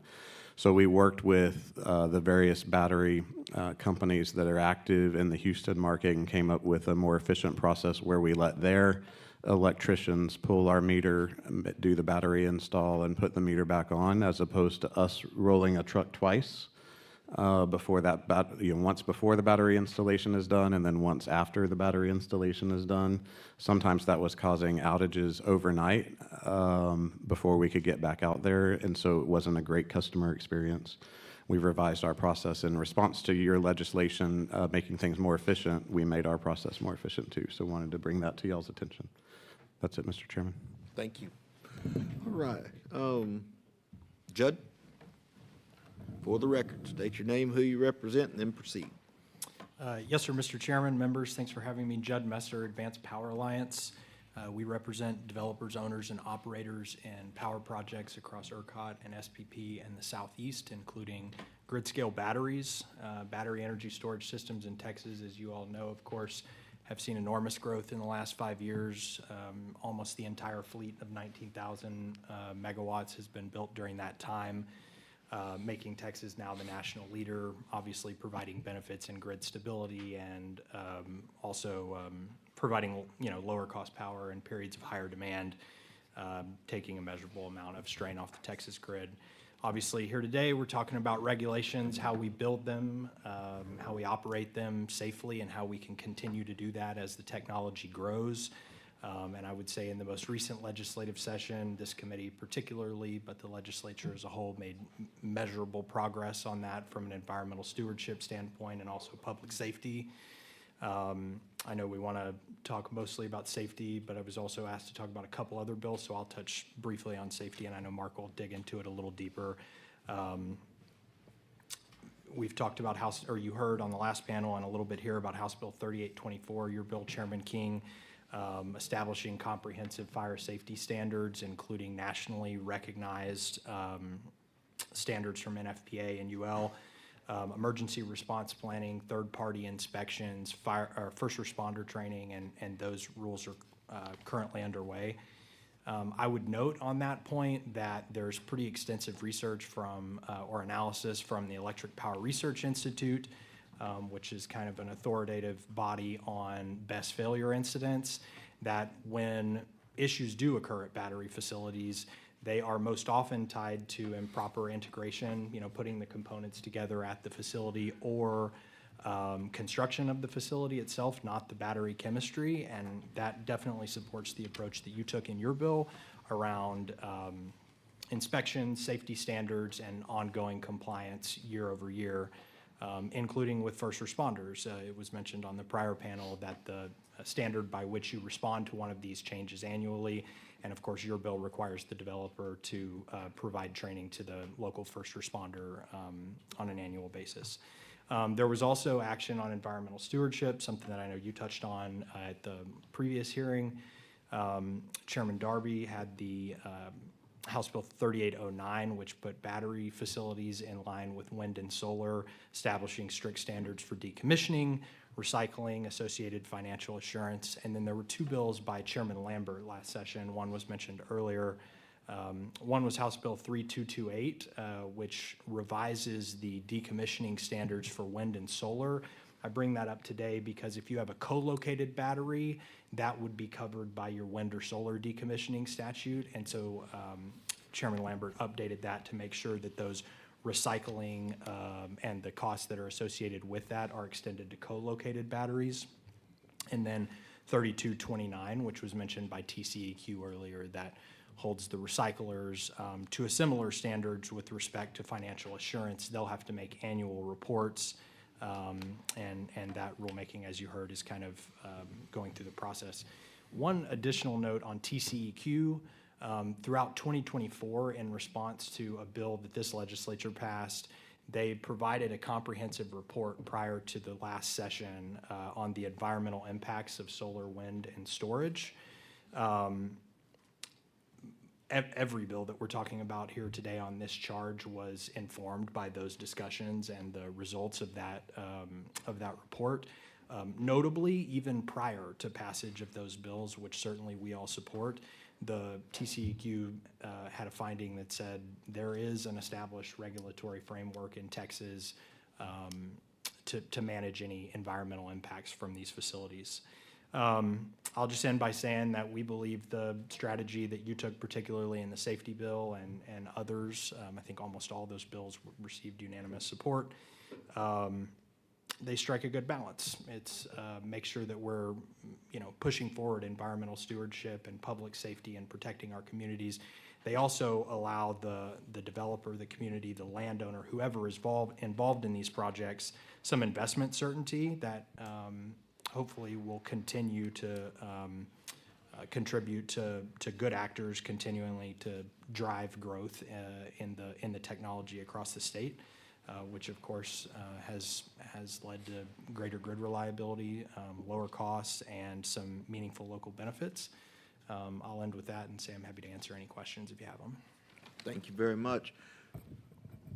Mark? All right, thank you. Good afternoon, Mr. Chairman and committee members. My name is Mark Stover. I'm the Executive Director of the Texas Solar and Storage Association. TSSA is the statewide association dedicated to the expansion of solar power and energy storage technologies in Texas. Our members develop, install, and operate solar and storage systems from the home to the grid, serving wholesale and retail markets. Our members are responsible for roughly 60% of the solar and storage capacity in Texas. Appreciate the opportunity to be here today and appreciate the committee's work on electric power industry issues. I think, though, Judd and I compared notes before this hearing. I'm going to have to change the name of my association to the AA TSSA so I can go before Judd next time. A lot of what I got to say here is going to be a little bit repetitive, so I apologize for that. But as you know, energy storage is the fastest growing generation technology in Texas. Presently, there are over 17,000 megawatts of battery storage capacity operating in ERCOT. Battery storage is a safe, flexible, and scalable, dispatchable power source. Energy storage serves a variety of functions, including grid stability services, and often provides now 10 to 15% of the grid's power on a daily basis, typically in the early morning or late afternoon and early evening timeframe. Energy storage projects, as has been said, are increasing grid reliability and helping to drive power price affordability. Storage projects are also generating significant economic benefits across Texas, such as new local tax revenue, as well as multi-generational income for Texas landowners. As has been mentioned, the legislature adopted HB 3824 last session, Chairman King's fire safety bill, also adopted 3809, Chairman Darby's decommissioning bill. Judd also talked about Representative Lambert's solar recycling bills. And I do want to emphasize what Judd said. I think it is important to note that these bills address the recommendations of TCEQ during its comprehensive life cycle analysis of solar, battery storage, and wind power generation technologies during the 2024 interim. The fire safety, decommissioning, and recycling bills were priority bills for my association, and we were pleased to see that they enjoyed overwhelming bipartisan support in both the House and the Senate. We believe that these bills were thoughtful, sound public policy measures that are designed to protect landowners and communities while ensuring the growth of generation technologies that are helping to power Texas. I'm going to spend most of my time here talking about 3824. In short, Chairman King's fire safety bill ensures that battery storage projects in every county in Texas are designed, installed, and operate under the most recent and strongest fire safety standards and certifications, the same standards that are applied by the Texas State Fire Marshal. As has been discussed, 3824 requires that battery technology is UL certified and that project owners are following NFPA 855. It also requires that the project-specific emergency operations plans are submitted to local first responders prior to operations, the Texas Department of Insurance, as well as the Public Utility Commission of Texas. The bill also requires pre- and post-operations education and training with local first responders. And for communities that want assistance in reviewing projects, independent third-party firms are available at the expense of the project owner to assist those communities. And lastly, projects are inspected every 3 years at the cost of the project to ensure compliance with the law. In closing, HB 3824 puts Texas in an excellent position to ensure that communities, landowners, and first responders are protected while allowing the growth of a technology that is vital to the success of the Texas power grid and to economic development across Texas. Appreciate your time. I'm happy to answer any questions. Thank you very much. Thank for all your testimony. Members, are questions of the panel? Mr. Darby? I guess I just have one. Mark, you heard the questions that I had of Chief Knight. About the same standard for 20 megawatt hour facility versus the 1 megawatt. Do you agree that those similar or exact standards should apply even to the smaller? Yeah, the bill applies to 1 megawatt hour or above projects, whether they're connected at the transmission level or the distribution level. That is something that industry supported during the legislative debate. We think that's good public policy. Okay, thank you. That's all the questions I have. Mr. Anchia. Thank you. Just a quick question. I think one of you noted the proliferation of batteries throughout the state. Quite a few have come online. They've been one of the things that saved our grid and got us to absorb the new load that we've been seeing on the electric system. Has there been any correlation between incidents and that proliferation of batteries? In other words, are we aware, despite the fact that we've had this wave of batteries, are we aware of any incident where there has been a fire at a battery? Judd Messer, Advanced Power Alliance. Representative Anchia, I'm not aware of any Texas-based fire incidents from BEST despite the growth. Nothing is foolproof. I think the reason Chairman King probably thought it was necessary to file the bill and push it was because there's a concern that it could happen in the future. But I'm not aware of any at this time from the proliferation. That I cited some research from EPRI in my testimony as well, and I believe it was EPRI, and we can get this to the committee and share it with you, but from, say, 2012 to 2024, I think were the years, there was like 25,000% growth in installed battery capacity in the United States, and the rate of failure incidents, and failure does not necessarily mean fire, but it could mean an operational failure. So just failure incidents generally went down like 99% despite that growth. So I would say that the technology is proving itself to be both reliable and safe, and I think the developers and the technology is evolving to support that and support any issues that pop up along the way. Also sounds to me like the chairman's bill is working. Yeah. Any other questions, members of the panel? No? Well, I'd just like to say, do you really like the bill, or is it just because this is state affairs and you just feel obligated to tell us? Nick Warner with Lisa. I really like the bill. Not only does it call for compliance very clearly with NFPA 855, there's a handful of other requirements that we have long viewed as best practice for the industry that are not part of the fire code, that are being explicitly mandated versus kind of implicitly like, boy, it'd be great if you do this, but nobody's holding anyone's feet to the fire. So in particular, the periodic inspections of the systems, requirements to revise the price of financial surety for disposal of the systems, requirements that both the HMA and the Emergency Operations Plan look at community hazards beyond the site are all outside the current peer review of NFPA 855 that are required in the legislation. So I really like it, and legitimately we point to Texas for a lot of reasons as kind of the leader of where from a regulatory perspective, how things are going. I think too, the fact you continue to empower communities to review these systems and let them make that decision is really important for the future of the industry as well, compared to how it's going in some other states right now. Well, I think, you know, and when we were passing the bill and working on it, there was not a huge incident. You know, there's not a huge list of incidents that have happened, but the ones that have happened, battery fires can be catastrophic. They're different than any other fires. And as many of them as are there in solar facilities, wind facilities, and on the heels of Smokehouse Creek fire, a battery fire in a 60-mile-an-hour wind would be a really, really bad day for my folks. So that was kind of the purpose of the bill, and it did get a wide range of support from everybody, so I'm glad it's working out. Members, other questions of this panel?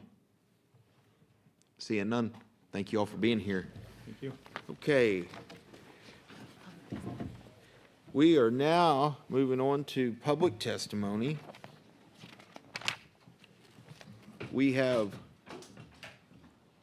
4 signed up for public testimony. We're going to call them all up at once. Chair calls Cyrus Reed, Michael Wheeler, Larry Lennon-Schmidt, Kenneth Flippen.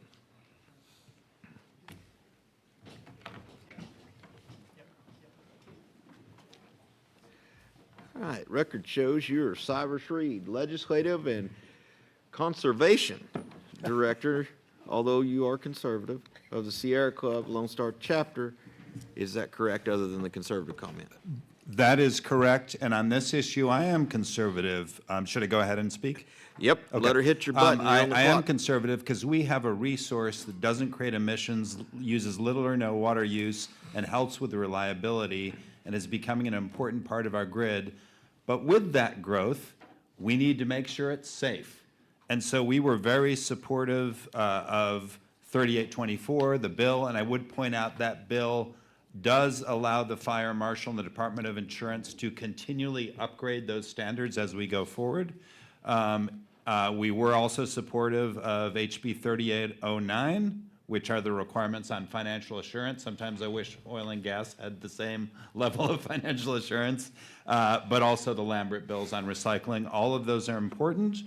That being said, just as in data centers, there are folks out there who are concerned about battery storage. So I think it is incumbent on all of us to make sure the information is out there, that there is enforcement, that there is education, that the local fire departments are trained. It's very important, because if these electric storage facilities are now at sometimes providing 15 to 20% of our power, at least in a single instant, we need to make sure they're doing their job and they're safe.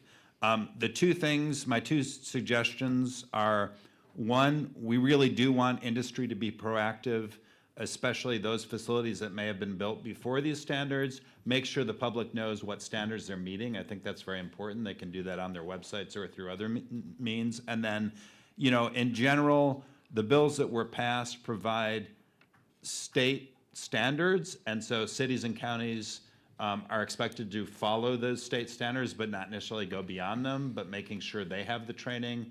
But there are areas where we do believe counties need more land use authority, not necessarily on fire, but on things like floods. There may be some areas of the states where it wouldn't make sense to put a battery storage facility, so making sure counties have some authority on land use regulations. Thank you, Cyrus. Would be Appreciate it. important. And it's in my written testimony at the back of the other. Thank you very much part. for that Thank you so much. testimony. Members, or questions of Mr. Reed? I see none. Michael Wheeler? Yes, sir. I would show Michael Wheeler, you're testifying on behalf of yourself, is that correct? Yes, sir. Please proceed. Thank you for letting us have the ability to speak today. My name is Michael Wheeler. I live in Boerne, Texas. I recently ran an unsuccessful campaign for Congressional District 21. Battery storage was the #1 or #2 issue throughout the Texas Hill Country where I'm from. They are very concerned about these facilities going up. Where I'm from in Kendall County, we had pretty recently a successful fight against these battery storages and pushed them out. We thank you for the bill and what you've done so far. But the amount of growth that we heard in the previous session that's happening, our state has backed us into a corner. Most of that, if not 100% of that new growth, is coming from green energy. Without battery storage, this does not work. Battery storages are going to be going up in the thousands, and if we have 1 to 2% failure rate, that's, say we have 1,000, that's 20 failures in Texas. I don't think we want that. Look at, do yourself a favor, go and Google Moss Landing in California and see how catastrophic it is. Imagine 20 Palestine, Ohio's situations happening here in Texas. It cannot happen, and we just ask for more boots on the ground to make sure that rural Texas is protected. The growth in energy power that's happening in Texas seems to be on the backs of rural Texas, and these transmission lines that are going through is another huge factor. The only reason they're happening and destroying our countryside in the hill country is because of these battery or energy storage systems, and we just plead with you in the next session to continue to put forth regulations that protect us. Thank you, Mr. Wheeler. Members or questions of this witness? Just can't let that go. Darby. Thank you. The only reason, is your testimony, the only reason we're needing transmission is because of battery storage? No, those large 150 to 200 feet high transmissions that's going through all through the hill country, green energy is one of the main reasons why those are happening. If it was just natural gas or nuclear, we would not need the bandwidth to be able to service the battery storage and the green energy. Yes, sir. You may not be aware, but there have been studies which show that we need to bring transmission capability to the Permian Basin for the reliability, to add for distributed electricity to that industry, mostly in the Permian Basin, certainly in the Delaware Basin. This is long before this discussion on batteries, the green energy discussion. We need to upgrade our transmission spine here in Texas regardless of batteries. And so I strongly disagree with your messaging that the only reason we're having transmission needs in this state is because of batteries. Yes, sir, I didn't say only reason, but the size, if you do the research, the size of these transmission lines are going in, the main reason it's the size of them. This isn't against having transmission. I understand the need for growth, but the reason for the size of them is because of the inability of green energy to provide continuous service. I hesitate to get in an argument in front of all these people and take so much time, but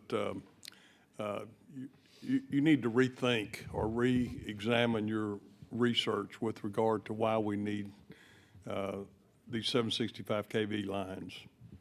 Thank you, sir. Thank you. Okay, members, other questions of the witness? Seeing none, we will move on. Larry Glennon Smith. We'll Thank show you, Mr. you Chairman. Larry Glennon Smith. You're testifying on behalf of yourself. Is that correct? Yes, sir. Please proceed. Thank you, Mr. Chairman. Chairman King, distinguished members, I'm Larry Lennon-Schmidt, speaking as an individual. Thank you for this opportunity to speak about a critical component of the ERCOT grid. I'm a theologically conservative Christian and a politically conservative voter. I lead a faith-based nonprofit, the Hill Country Institute. As Pablo Vegas has noted, BESS is a vital component for the ERCOT grid. Governor Abbott, in his publicity about how great the energy market is in Texas, notes that utility-scale battery storage in Texas is leading the states of the U.S. We're number one. BESS has been called the Swiss Army knife of the electric grid because it does so much. It helps to keep the lights on. It keeps the costs down for Texans. It is safe, reliable, resilient, and cost-effective and a major part of our grid. BESS provides income to landowners and school districts. It helps to reduce ancillary costs. It levels out the generation of wind and solar. It also is helpful when thermal plants trip offline due to extreme weather and during routine maintenance. BESS has no emissions and no impact on groundwater. I want to thank all of you for your leadership in passing key BESS legislation in Texas. The bills have been discussed, but I just want to mention them again. House Bill 3824 requires the adoption of fire safety standards through NFPA and the Underwriters Lab. The bill also mandates emergency plans be approved through the Texas State Fire Marshal. House Bill 3809 establishes requirements for best facilities for full financial assurance for facility decommissioning, land restoration, recycling, and disposal. House Bill 3229 requires recyclers to post full financial assurance to cover the cost of recycling and disposal. And I don't know if the Lone Star Infrastructure Protection Act has been mentioned today, but it prohibits contracts with companies linked to adversarial nations, you might read China and others with them, that would grant them direct or indirect access to critical infrastructure. I'm hopeful we can double our BESS capabilities in the next few years. I ask you to consider ways to encourage the development of BESS in Texas. BESS is an important part of the solution to rapid load growth. Thank you again for your important work to facilitate BESS in Texas and for this opportunity to address you today. Thank you for your testimony. Members, are questions of the witness? I see none. Thank you for being here. Kenneth Flippen. The record shows you're Kenneth Flippen. You're testifying on behalf of U.S. Green Building Council. Is that correct? That's correct. Please proceed. All right, thank you. So much has been said that I just would reiterate, but I think it's valuable sometimes to clarify some misinformation that comes out about a lot of things. And this happened in the legislative session last time about a lot of things. It's not surprising that it also happens in political campaigns. We think the bill was basically as well designed as it could be. We're glad to have given some input. We think that because it modifies and changes over time, that makes a lot of sense. There is a lot of misinformation, especially about, like, for example, a 1 or 2% fail rate. Well, failure is different than blowing up, and 1 to 2% is really high when we know it's a fraction of that. And so it's those kind of information, the same kind of information about why we need the capacity for load growth. It's complicated, right? Batteries are such an excellent solution. And I would add to that, when we had before utilities saying we need growth and that will lower prices. Well, that's not necessarily a causation, right? Like, it can maybe cause lower prices, but it depends how you do it. If we invested in the lowest cost energy, which y'all will remember what I always say that is, energy efficiency, then we would definitely find that that's the lowest cost way to grow energy to make it cheaper for everybody else. And batteries are an important piece of that, especially as we get down to that 1 megawatt scale, the local scale, where individuals become not only resilient users of the energy grid, but they're able to sell it back. And again, it gives the capacity to enjoy the capitalistic market from the individual perspective. And batteries are giving that power to individuals. And so I just encourage us to listen to the information and not the misinformation. Thank you. Thank you, Mr. Flippen, for your testimony. Members, are questions of the witness? I see none. Thank you, gentlemen. Appreciate your testimony. Thank you. All right.